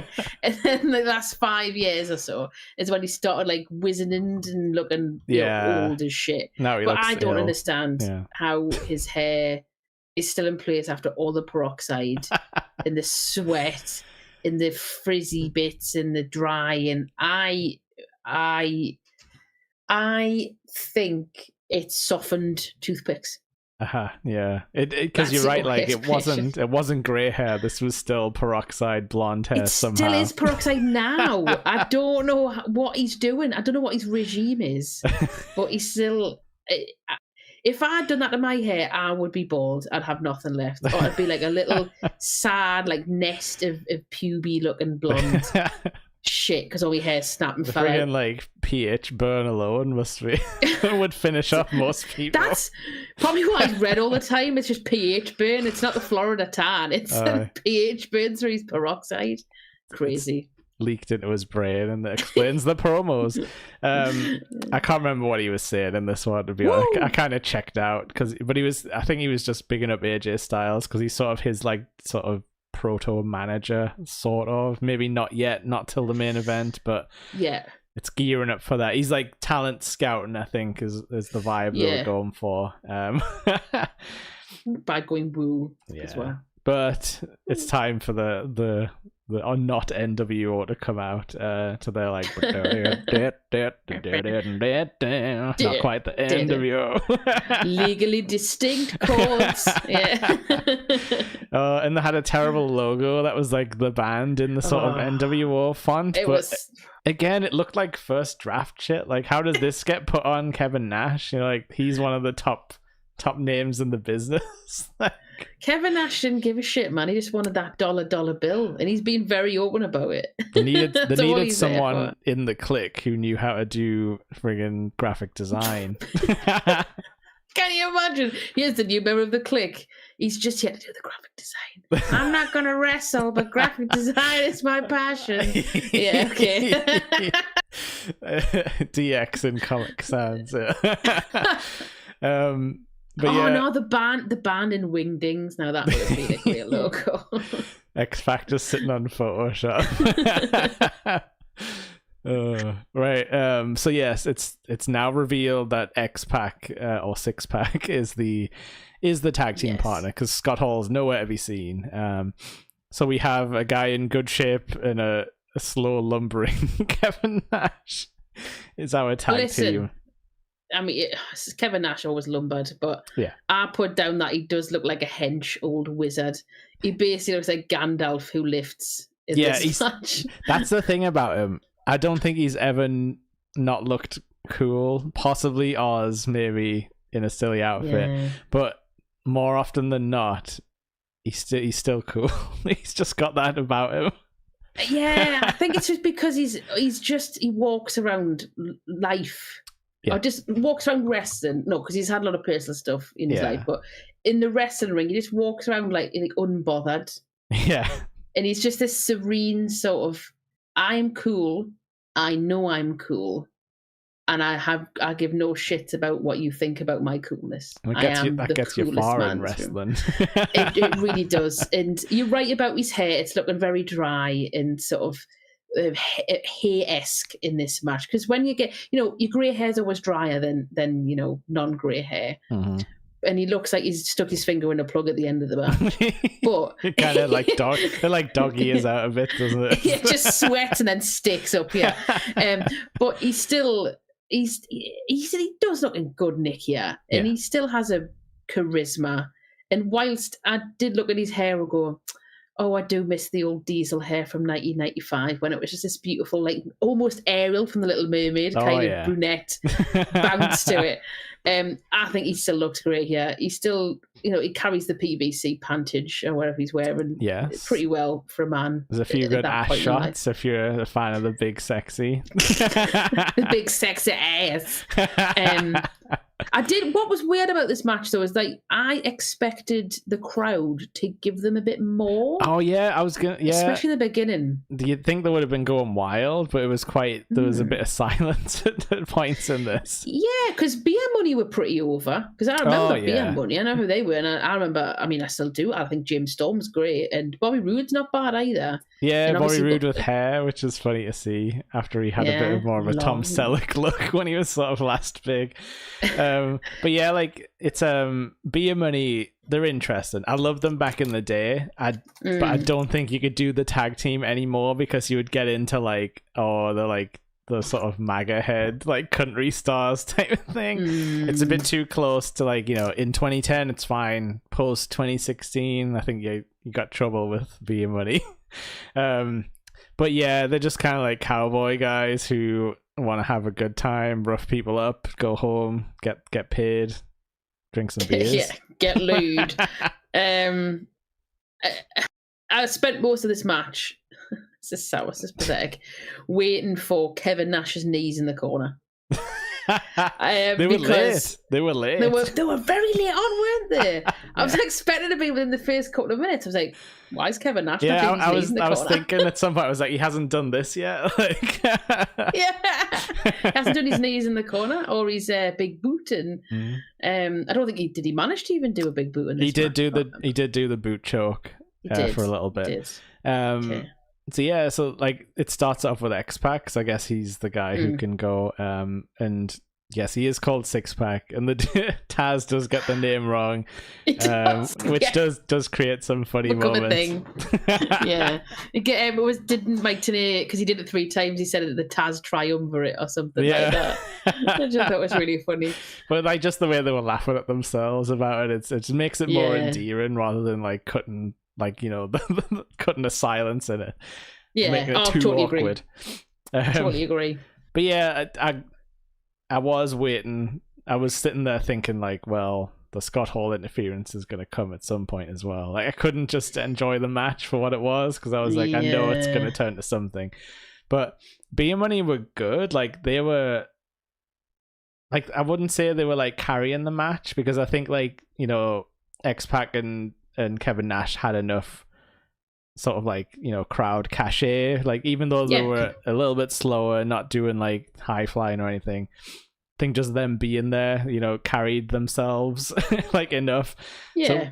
Like Beer Money are just fun, and they've got like plenty of tag team moves to go around and things. But yeah, I don't think Nash and X-Pac had much tag team chemistry. Yeah, I've got to agree with you here. Like, I didn't really feel this match generally, and I didn't really know what was being told, what I'm meant to be feeling as we were going through the match. Like, who am I cheering for here? Because like I don't know if it was kind of like Young Guns versus the old guard, or if it was like, oh, you've got to prove yourself by beating one of the best tag teams we have here. But they didn't really set up the story. Yeah, exactly. Yeah, if those were the stories that we're trying to tell, there was nothing to give us that backup. No Mike either, which I thought was odd, because, like, you know, usually with guys of this caliber, I would maybe expect one that would come out on the mic, sort of thing. I did enjoy Kevin Nash getting his balls. The wishbone split, the wishbone thing. And I have to say, I never noticed it until this match, and I don't know if it's just because I've never really watched these matches mic'd up properly. But Kevin Nash does have fantastic yells when he gets hit and sells. It's like a proper like a really like intense scream. It sounds fucking tremendous, and I want to hear more of that. Because everyone always like thinks he doesn't sell, but it's like, it's not that. Yeah, he does. He's a fully formed wrestler. It's just his outside persona is a bit like laid back and stuff. But when he's in there, he puts the work in. Oh god, yeah. I mean, you just go and watch his matches with Bret Hart. He sells his arse off for Bret. Yeah, and Shawn Michaels and all that sort of stuff. I think his yells are fantastic in this. Yeah, I think it's just some of his moves look lazy, but it's not actually lazy. He's just doing that on purpose because that's his character. Yeah, his character is laid back, and because he's so big, he's tall. He's a fucking tall bloke. People always go on about how the Bill wrestlers shorter than they actually are. I genuinely think Kevin Nash is probably one of the tallest ones. Yeah, and it's just the way his body's built, because he's like all legs almost. He just looks massive. Very legs. And I think when someone of that size moves, it doesn't look fast, because there's a lot of timber moving at once. Do you know what I mean? He's not going to like fucking Bruce Lee. He's not going to, he's not this nimble, small, like agile, like X-Pac, six pack, whatever fucking pack he is in this. Kevin Nash is going to look a bit slower because there is more movement, more flesh moving through the air. So, I think it wasn't a great match, this, though. Lucky for Beer Money, I think X-Pac had slowed down a little bit. His kicks weren't as dangerous as they normally are, which is, I think, good for his opponents. He still hit that really nice, like, wheel kick, though, where they, like, run into him and he, like, that hops up. That always looks amazing.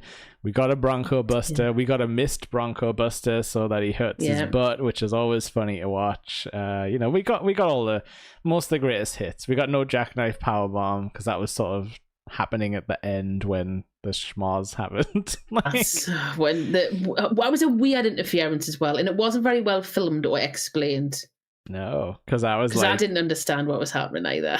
Yeah, I literally wrote down like, what is this spot? Because I was like, you could barely follow it. But what I think happened was Scott Hall comes out, and then there's like a noisy fan starts giving him some, and then before we knew it, he'd pulled the guy over the crowd barrier and started punching him. Yeah. But, and then X-Pac went out to like, stop him. You can't do that, man.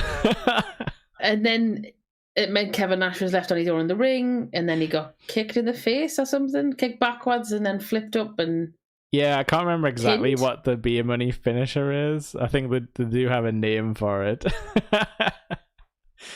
But yeah, it was like... ended. And then they didn't really have like a fallout afterwards. It was sort of just like, whoa, like Kevin just looked disappointed. Yeah, but there wasn't like a normally they'd like push him or something, and then the crowd would get to go like ooh, and have that sort of, does he push him back or does he like accept that he messed up? But yeah, none of that. Nope, couldn't be asked. I wonder if they're just trying to write them off TV.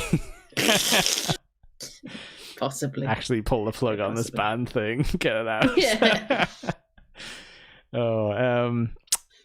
Right, yeah. So Kevin Nash, I think he like did a choke slam as well. I don't know, like he didn't do much. Like I was expecting a jackknife, but we got a choke slam. I was like, this is weird. He did his knees in the corner. Come on, Jake. He did his knees in the corner. He definitely did. Them beautiful high knees. Yeah. But they lose. Be Money win, run off, and that's that.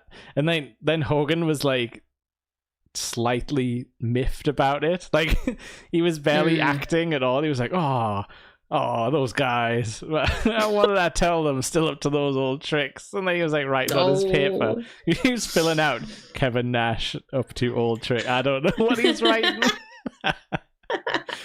It was just a bit of like an oh shucks type of cartoon character sort of reaction. I didn't get it. It was rubbish. Hogan's never been good with that sort of shit. He was more fun when he was like a coked up maniac, though. At least that was a character. Yeah, sweating and red and. I'm talking about carrying people on his giant back to safety after the fault line explodes. Even when he was doing the Dungeon of Doom stuff, there was no Hulkamaniacs here. At least he was doing something there. But I think he's 2010 Hogan. I think he's just checked out, man. He's just living off his brand, and fair enough. Let him act badly. So next match. So who was our mystery opponent from this? The Sloop. Mr. Anderson. So shit. Look, right, I'm going to give you the good stuff first, right? Okay. See what you like about the wrestling in this match. Mr. Anderson, Kennedy, whatever, can cut a promo and does have good charisma on the mic and can get the crowd going. He did, yeah. He won the crowd over. Considering this was a debut, you know, he did good. Yeah. Exactly. And he's got a very distinct vocal delivery. You can tell immediately who it is as soon as they come on the mic, and that is a talent in itself. Yeah. However, this match, and I say this as someone who likes Abyss as well, this match is dog shit. Actual dog shit. This is the worst match. This is worse than the fucking Shawn Morley and Daniels match. Yeah. Because I had some expectations for this match because Abyss was in it, and I didn't mind Mr. Kennedy that much back in the day. I saw bits of him on some of the pay-per-views and stuff. Yeah, I was gonna ask what you knew about him, because he's kind of one of them guys who cropped up when a lot of people we knew probably totally stopped watching wrestling. And his gimmick. I still watched. Yeah. I still watched the big ass shows up until probably about 2007-ish, 8-ish. So I definitely watched some SmackDown that he was probably, but I probably was doing the opposite and not watching the main shows and just catching like SmackDown every now and then when it was like Deuce and Domino and like weird stuff like that happening, Melina. God. But yeah, so I remember him cropping up and thinking like, oh, well, this is a fun guy, because we haven't had a wrestler who's like a shitty, noisy heel for a while, because that kind of guy went away. Like, after like Jericho used to be that guy until he turned a babyface. Exactly. Yeah. So that was fun, but he's not great in the ring, and he's very mid. He's notorious for being a bit sloppy as well. And the reason he got kicked out of WWE was because Randy Orton and John Cena put in a complaint about him, basically. Yes, because he apparently dropped Randy unsafely in the ring, and Randy was very pissed off about it. But I know, I've read stories, Randy Orton and John Cena were pains in the arse. Bit of a politicking situation. Yeah, so I reckon he was probably unfairly ridiculed. He might have dissed Ohio Valley Wrestling, and then Big Show was like, make him disappear. Yeah. But yeah, these two. If we thought Christopher Daniels and Sean Morley didn't have chemistry, these two have less than zero chemistry in this. And again, I say this as a fan of Abyss. All the matches that I like watching Abyss in have a hardcore element in them, or some like magical weirdness to weird them. Shit. Yeah, because his character lends itself to that, and it makes sense when he's trying to just wrestle like a normal person or like an average wrestler. Yeah, it doesn't work because his gimmick doesn't lend itself to that. Yeah, and like I didn't think about this while I was watching it, but I'm thinking about it now, and like the way you should book it is Anderson is kind of creeped out or scared of Abyss. Like if you're having a normal, even a heel, like who's going to come in all cocky, but then as soon as they get face to face, like you saw it so much with the Undertaker, they'd be like sat there like you know, like when before the match actually goes on, and you'd get that kind of scared, like, oh, I finally found an in, I'm gonna like attack, but I'm running the rest of the time. And they didn't even bother like any of that, really. No, and you know, again, I like Abyss. He is quite an average wrestler, technically speaking. Yeah. With just a nifty gimmick, and he's done well out of it. And yeah, Anderson has got charisma, but he is very, like you said, very vanilla in the ring. I don't know much of his signature moves when I'm thinking about it. Don't really think he has that many. Or if he has anything that isn't already an established move, that people don't associate with someone else and not him. Yeah, exactly. He's just a very 2006 SmackDown wrestler. Yeah, mid-card SmackDown like a Dolph wrestler. Ziggler, like around that sort of thing. At least Dolph Ziggler sells like a fucking. Dolph Ziggler, as much as you know, you can deride him a little bit. His selling, I could watch him sell all day long. Give me a 5-hour supercut of Dolph Ziggler selling, and I will be seated, and I will watch the whole fucking thing because he was great at it. Whereas Mr. Anderson is fine on the mic, but once you get in the ring, he's just really uninteresting. Yeah, and I literally the only thing I can remember in this sort of match as far as moves go is I think Abyss gets a bit of a choke slam at some point. And I wrote it down because Taz says his famous word of goozle when someone gets a hand around the throat. It goes a lump. It goes a lump. It goes a lump. But as well, the crowd were like, they're totally dead. Not into it. Yeah, totally dead for it. But it's Abyss, and Abyss. I don't know if by this point he's not as over as he was, because I'm watching 2005 TNA. Abyss is fucking over. Heel babyface people, you know, want to watch him wrestle. But here they're so quiet. I don't know if it's because there is no storyline to this, or because people were expecting Bobby Lashley versus Abyss. Yeah. And that's what they'd hype themselves for. But no, they end up getting Mr. Anderson versus Abyss, which is a very different kettle of fish. If it was Bobby Lashley, he would have at least got like big power moves on Abyss, like him getting like suplexed or like, you know, thrown around a bit. None of that here. It ends with a sort of a tease at a chair shot into like a brass knuckles thing, because the ref takes the chair and then he gets hit with the brass knucks, the pants knucks as well, which, you know, it's creepy when anyone else does it. When Regal does it, I'm like, but when anyone else does the pants move, I'm like, ugh. Yeah. It's because, you know, Regal cleans his groin. Yeah, it's sleazy when anyone else does it, though. Where it comes out of the Regal groin, it's absolutely fine, because you know that it's fine. He wipes his feet before he gets in the ring, so you know he's polite. He has a what do you call it when men only wipe their, you know, pits and things? It's like a whatever it's called. Or something like that. I don't know.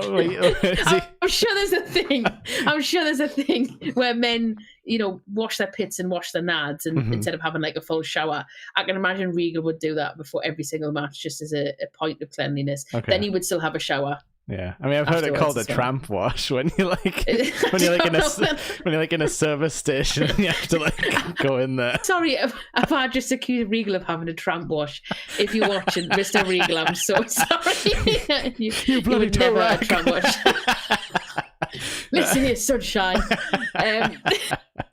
I'm so sorry. No, You're it's one of my alright. favorites. I just hope he doesn't have like a pocket full of tactical dude wipes these days or anything. That's a Mr. Kennedy. Dude wipes. He would have that sponsorship on his horrible podcast. But yeah, unfortunately, Abyss is the loser via cheating.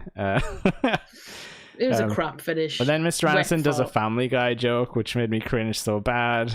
Because he does the whole knee hurt thing. Yeah. And then he says Anderson again. And yeah. That's that. It's a stinker. It was a stinker. It was a stinky poop match. But at least the main event wasn't. No, this was all the wrongs are getting righted in this next match. We're into our main event, which is AJ Styles versus Kurt Angle, and it's actually for the TNA World Heavyweight title or whatever they're calling it. I wrote down early on, both these men look like they're at their peak of sort of physical, wrestling fitness. I think Kurt is looking a bit slimmer than he had done, but he also looked less rough than he had done the year before, I think. But I think this is the period where he was struggling with his addiction with medication and stuff, because I think it was 2012 or 2013 where he went for end up getting a DUI and going proper rehab and all that sort of stuff. He's had a rough ride, shall we say. I think he's doing okay now, which is good for him. I think he's out of the woods on that kind of thing. And he got a lot worse, and I don't think TNA really helped him, because I think where WWE might have took him off TV, I think they just sort of let him go with it. I mean, they didn't exactly do much for Jeff Hardy back in 2011 as well, did they? Yeah, you hear that a lot. So I don't know what the locker room sort of stuff was around drugs and things. It could have been bad. It could have just been a Kurt thing. There's been loads of wrestlers who've struggled, but at this moment in time, he seems okay as far as we're aware. No, I think he's been clean for quite a long time now. He seems happy for him, because he's one of the greats, and he is very much so. And I'm trying to watch more TNA, because people say stuff in TNA is better than the stuff he did in WWF. Well, I think it was the matches and stuff. It was more of a sort of, because in WWE you get this weird thing where Kurt Angle's a massive dude, big, imposing, but put him against people like Triple H and stuff who are 6'5" and roided up, and he kind of looks a bit small. yeah on a good day. Not anymore. When he's got his lifts in, he's 6'5". But The Rock's another tall one, and there's Taker and stuff, and he doesn't look, but in TNA he looked big and scary compared to the TNA crop of guys. True, that's a good point. I think it did him well, because he got to try a different character where he's I'm the overpowering, guy. I'm the guy. You can't. Yeah. If you're not top of your game, I'm just gonna walk all over you in this match, and you'll be tapped out, sort of thing. So that's a good point. He got a new sort of a new gimmick, really. I didn't like his weird giant dog tag though. When he was coming in here, I was like, "Where's your medals, Kurt?" he put them somewhere. I can't remember. Steve Austin threw them in the river that one time. Maybe canonically never got them back. Also, how do you feel about gum shield wrestling? I don't mind people wearing gum shields if they want to keep their teeth looking nice. It's probably smart. I think that suits some wrestlers. Shinsuke Nakamura looks great with it in. Yeah, I forgot he did it. I think Kurt suits it at this point, because I think it's more like an athlete kind of gimmick. Yeah, exactly. Yeah, and if he's being that sort of bigger, aggressive guy, I think the gum shield adds to the aggression. It was because it's I'm here for a fight. Put my gum shield in, and I'm gonna go all in. I wrote down early on, I predicted this when I saw Earl Hebner. I was like, he'll be selling that gum shield in the car park later. It does actually fly out in the match, so my joke may have become true. Earl Hebner released from TNA because he was selling bootleg gum shields. I think everyone knew he was stealing from the locker room and selling it on. I just don't think anyone could stop him. I also assumed that if Earl Hebner's in a match, there will be a ref bump. Yeah, he's always good for that. And there is a little one. The little dinky one. So yeah, like I thought in this early part of the match, like AJ Styles looked amazing. Because they do the whole thing where like they go in for like mat wrestling and you think, oh well, Kurt Angle's obviously got this. But they end up sort of being like toe to toe and like, you know, he flips out of it and they sort of do that thing where they look at each other and they're like, yeah. Well, one thing I will say about AJ Styles and as well is a lot of fans these days complain when the same wrestlers wrestle each other a lot. Yeah. These guys wrestled each other so much, but it was never boring and it was never shit. I cannot think of a shit AJ Styles and Kurt Angle match. No, I can't think of one. And I think they even talk about this one where they're like, this is Kurt Angle's last chance at AJ Styles. Sort of for a year or something, for this entire year. Yeah. But like, and another thing I've noticed, because I've seen them wrestle a couple of times because I've watched all that stuff, is their matches do follow a similar path each time. There's that mat work at the beginning where they're kind of tossing a little bit and then one of them gets on top, usually Kurt. And then it's like AJ fighting a bit from underneath, and then he either eventually succeeds or Kurt manages to overpower him and wins and stuff. But again, it's never boring. Yeah. But you never feel like you're watching the same match over and over again. But you kind of are, but it's still really good and it's still really interesting. And like, it's one of them things where I don't understand why people complain like seeing people wrestle each other over and over again. It's like, well, you've got to build up a feud, and as part of that, they have to have matches. Yeah, to have a feud, and it doesn't matter how many you have, as long as the story's interesting, the matches are good. Enjoy, enjoy it. Enjoy what you're getting before it's gone, type of thing. Yeah, because people move on and go to different companies, and then never get a chance again. It probably just goes to show like how much of a natural these two guys are. Oh yeah, but, like it's just picking up wrestling somehow. It's not anything you can replicate. It's just these guys get it, sort of thing. They do. They really do. It's just I don't get bored watching them wrestle each other. Even though I feel like I've seen it before, but I haven't at the same time. Oh yeah, and I might have seen this match before. I couldn't tell you, but like what I really liked about it was how you thought, oh, this is going to be one guy has the advantage for this bit, another guy has the advantage, but it ended up being, which I didn't sort of click on until a bit later. It ended up being like these guys are like toe to toe on everything, like. Yes. There wasn't really a point where one got the advantage, because as soon as they did, it would be flipped around and the other person would do like a similar thing or the same move. Yeah. And it would be like, oh no, I'm just as good. I'm going to do it back, like right back now. It was just like, it was just such a good back and forth. Totally. And they really went for each other as well. They were pasting themselves around the ring and really throwing each other around. Hard, and it was cool to see Angle doing the Styles clash. It was cool seeing Styles do the Angle slam, and that was a really nice touch. And then there was a belly to belly. I think Kurt did AJ into the turnbuckle. Oh, that looked fucking crisp. That looked fucking great. There was a beautiful one he did as well, where like he does the full back, like the full flip onto his front, like a German suplex, where he like basically moonsaults himself, and I'm just like, yep, that's perfect. It's poetic. And I loved it though, because like Taz got to like talk about like the suplexes and stuff, and he used to be the suplex machine, and Kurt Angle sort of took his title a bit.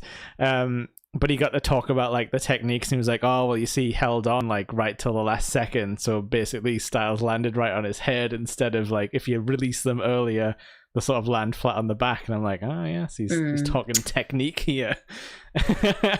Facts.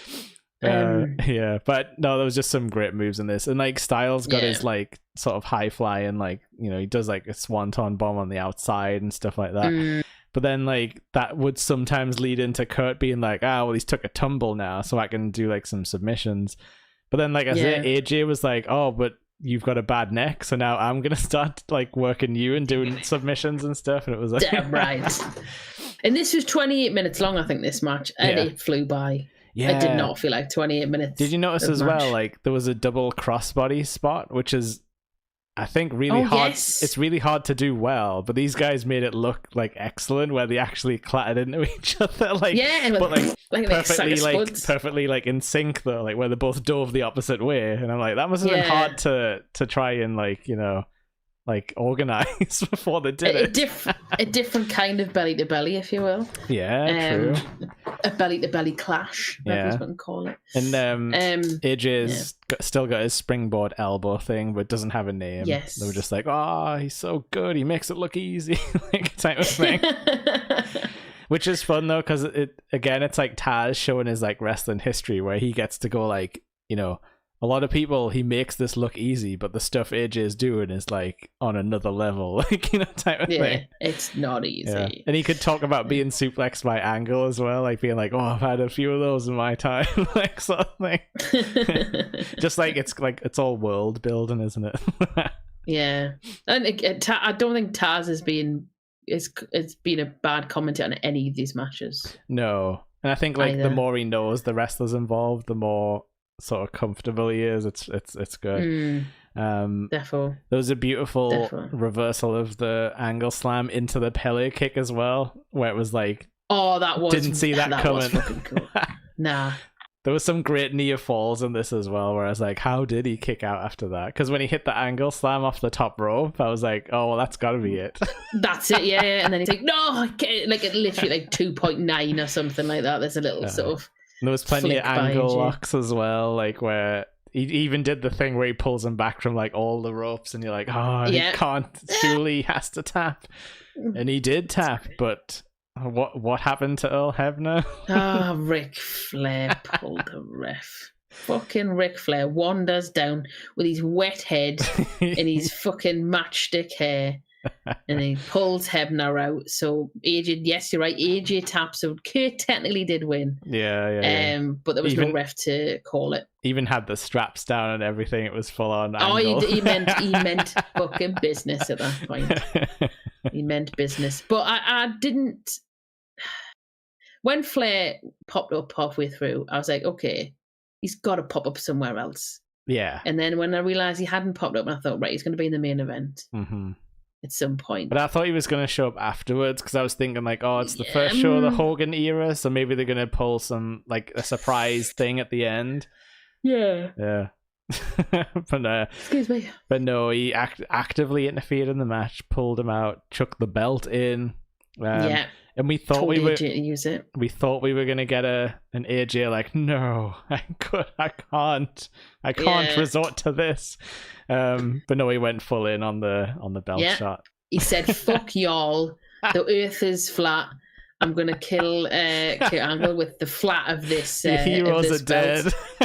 Exactly, and he's now the horrible, cocky little shithead heel under the tutelage of Richard Flair. Yeah, and they were like, "Wow, get the camera back on AJ Styles. Like, don't you show him on the floor." And it was just like, oh, this is gross. What annoyed us though is like, after all that really good work, the finish was like, I thought, a little bit fucky. I thought they could have done something a bit more original with it, or a little bit more impactful, because I don't know if the crowd didn't seem to react all that much to AJ's turn, or as much as I expected them to. No, I was expecting Kurt to kick out, because there was a long time between the hit and the count, and I was like, okay, maybe he'll still kick out, and maybe Kurt doesn't win, but he had that moment where he like terrified the heels because like their plan didn't work. But no, it's a straight slow count. Slow count being like. Yeah, can't get it. The soggy Ebner count, yeah. Yeah. And then it just ends really abruptly as well, with AJ just going, "I'm the best, you're looking at them, bye." Yeah. Bye. And he's like, me and Ric Flair. And I'm just like, I wrote down worst pairing, AJ Styles and Ric Flair. Don't want to be anywhere near those guys. But I thought Hogan was going to come out and be like, you're Ric Flair, what you doing at my show, messing with the main event type of thing. Do you want to go at it, brother? Please, God, no. Please, God. I mean, what I will say is the last 2 or 3 matches didn't have any Hogan Bischoff interference, and it was pleasant. It was pleasant when that wasn't there. Yeah, Scott Hall embarrassed them too much, and they had to slink away. But yeah, I guess I don't know what happens in the immediate future, but I guess it opens the door for Kurt Angle to be like, well, that wasn't a definitive ending, so therefore I'm gonna have another match against you because you didn't hold up your end of the bargain. Quite possibly. I'm deeply unsure. What I will say as well, though, when I found out this was the first pay-per-view of the Hogan era, I was like, it's going to be proper dog shit.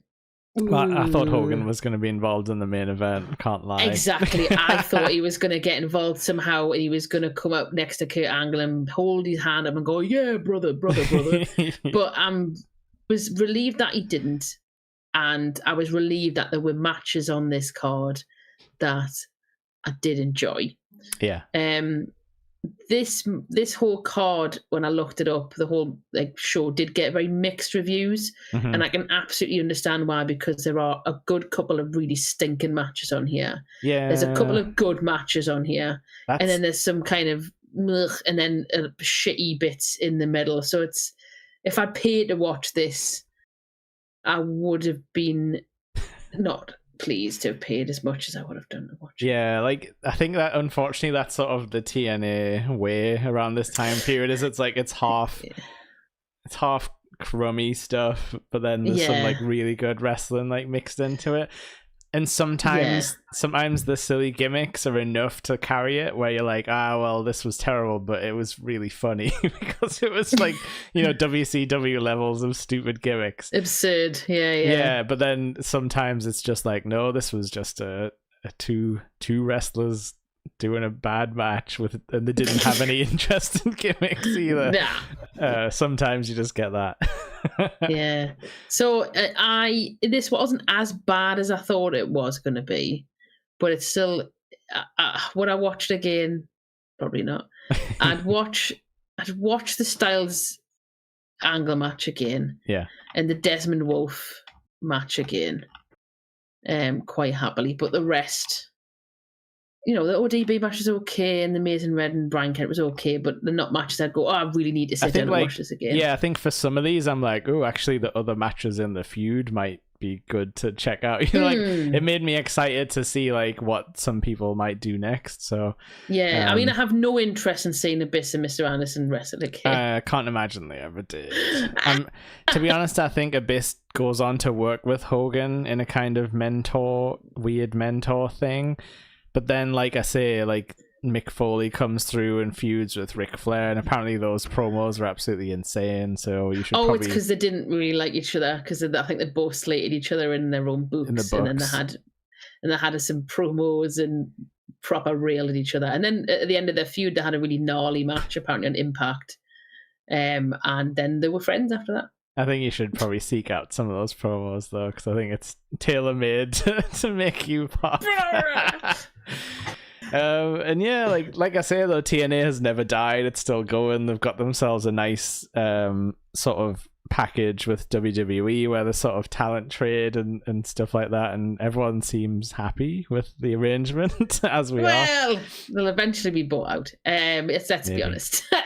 Please don't sell to the Saudi crown prince or anything. I reckon WWE at one point will buy TNA. There was Billy Corgan as well for a bit. NWA now is. Have you watched any of NWA Power? No. So it's, if you've got the Roku app, or it's on Roku, whatever. I don't.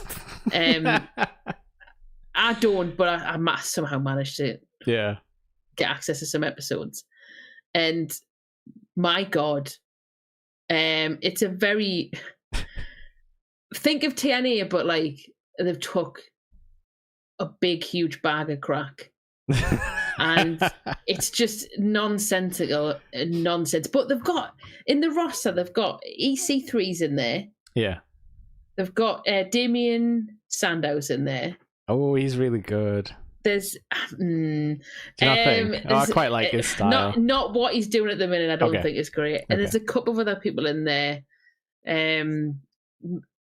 What's his chops? Murdoch, who beat Nick Aldis for the NWA title about 10 years ago. And there is a guy in there who I adore, who is called the Thrill Billy. And he's called Silas Mason, and I've seen a couple of his matches, and he's fabulous. He is like this shining light. Okay. In NWA, but NWA is just mental. It's just shambolic. It's weirdly produced. It doesn't make any sense. You can tell like the block tape stuff, and then just cycle it out for like 4 weeks or whatever. So it doesn't make sense all the time. Like how it's just so bizarre. But I know you like your kind of slightly shitty but enjoyably strange wrestling. You might actually enjoy some of that stuff. Okay. I'll try and there must be a way to get the Roku thing. Let's have a look. Oh yeah. Also, I'm sure we could steal it in some fashion. Or borrow it from the Internet Archive. Wink. So yeah, it's on the Roku channel. Oh, it's available through the Roku website as well, and it's free, so you don't have to pay for anything to watch it. How can I lose? How can you? Exactly. Yeah. But yeah, it's a very strange program. You might find some joy in it. True. I would like to see Silas Mason do some sort of slightly bigger stuff, because I think he's got something. Yeah. Okay. But he's got a nasty like long mullet thing as well. But yeah, like there hasn't been another really, and I don't know if there ever will be again. But TNA is like its own thing. And, definitely. I'm glad it existed and still exists. Yes. It's just one of those like nice little things that's always there for you if you need to see some good wrestling, usually. But, yeah, it's charmingly shambolic. Yeah, but they've got like a bigger budget than you'd think. It's odd. Like, the production value is like a lot higher than like Ring of Honor at this time and stuff like that. It's certainly a lot higher than NWA's production budget. They just need to jazz up the music a little bit, because some of it's a bit silly. Yeah, isn't like Tommy Dreamer one of the bookers over there now in I don't know. TNA? Sure, he's involved in something over there. I know Abyss, I think, works for WWE now, as in backstage. Yeah, Bobby Roode does as well. Yeah, he's some kind of backstage jazz or trainer type person. Agents or something. I think they're agents, because I think I'm sure Abyss had something to do with Seth Rollins' Punk match. I think he was the agent for it or something. Okay.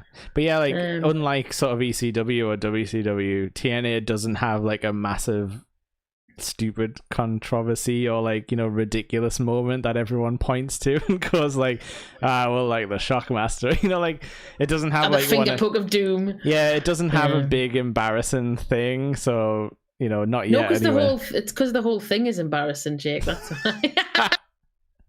Yeah. The secret, TNA's secret is always be embarrassing, and then nobody notice when you make a massive fuck up. That's good words to live by. But no, I've enjoyed this little trip down TNA memory lane, because I didn't think I had any. Nice to watch something else. I didn't think I had any nostalgia for it, but turns out I do. So well done, TNA. But yeah, I don't think we've got plans on what we're gonna do next. No, well, I think this one was my choice. So it might be your choice next.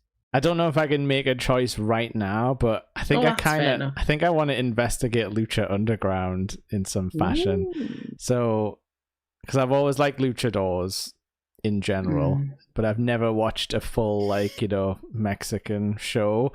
And if anyone doesn't know, Lucha Underground is more scripted than wrestling normally is, as in it has like proper what am I trying to think of? Like soap opera storylines and is things it like that. Is it basically like a telenovela but with wrestling thrown in? Yeah, so like it's less realistic, but it has real wrestling. But then the stories are more insane backstage and stuff like that. So I'll see what I can dig up. And failing that, it'll be I don't know, Bash to the Beach or something. God, I'm gonna find the one pay-per-view Glacier showed up on or something. Oh yeah. Did he ever show up on one? I don't. Did he ever on one? I don't know. I don't think he ever. You might have just stood on the ramp for all that. No, and stared. With his weird eye thing that he had. Didn't Glacier just pop up somewhere? He was just because Eric Bischoff was like, "This Mortal Kombat thing's pretty popular." Let's have an ice wrestler. Who then did like kicks. Like Mortal Kombat. The gimmick writes itself. But no, hopefully Lucha Underground or something fun. But it's November's my birthday month, so it has to be fun. It can't be be crappy bad wrestling. Aw, all right then. To ruin my birthday. Fair. That's totally fair. Yep. Thanks for everyone for joining us. Thanks for anyone who's ever enjoyed anything we've done. Tell us to keep going. Tell us to stop. I don't know. Put a comment below. Maybe we'll read it. If you tell us to stop, we will just keep doing it to spite you. But it'll be fun. And it's an excuse to watch more wrestling. So but it'll be fun to hear from you either way. But yeah, we'll be back with something cool, and we'll announce it when I've sourced the footage from the depths of the internet. Internet. But yeah, thanks everyone. Let me go back to that little intro song of ours, and we'll see you next time. Legally distinct. Bye.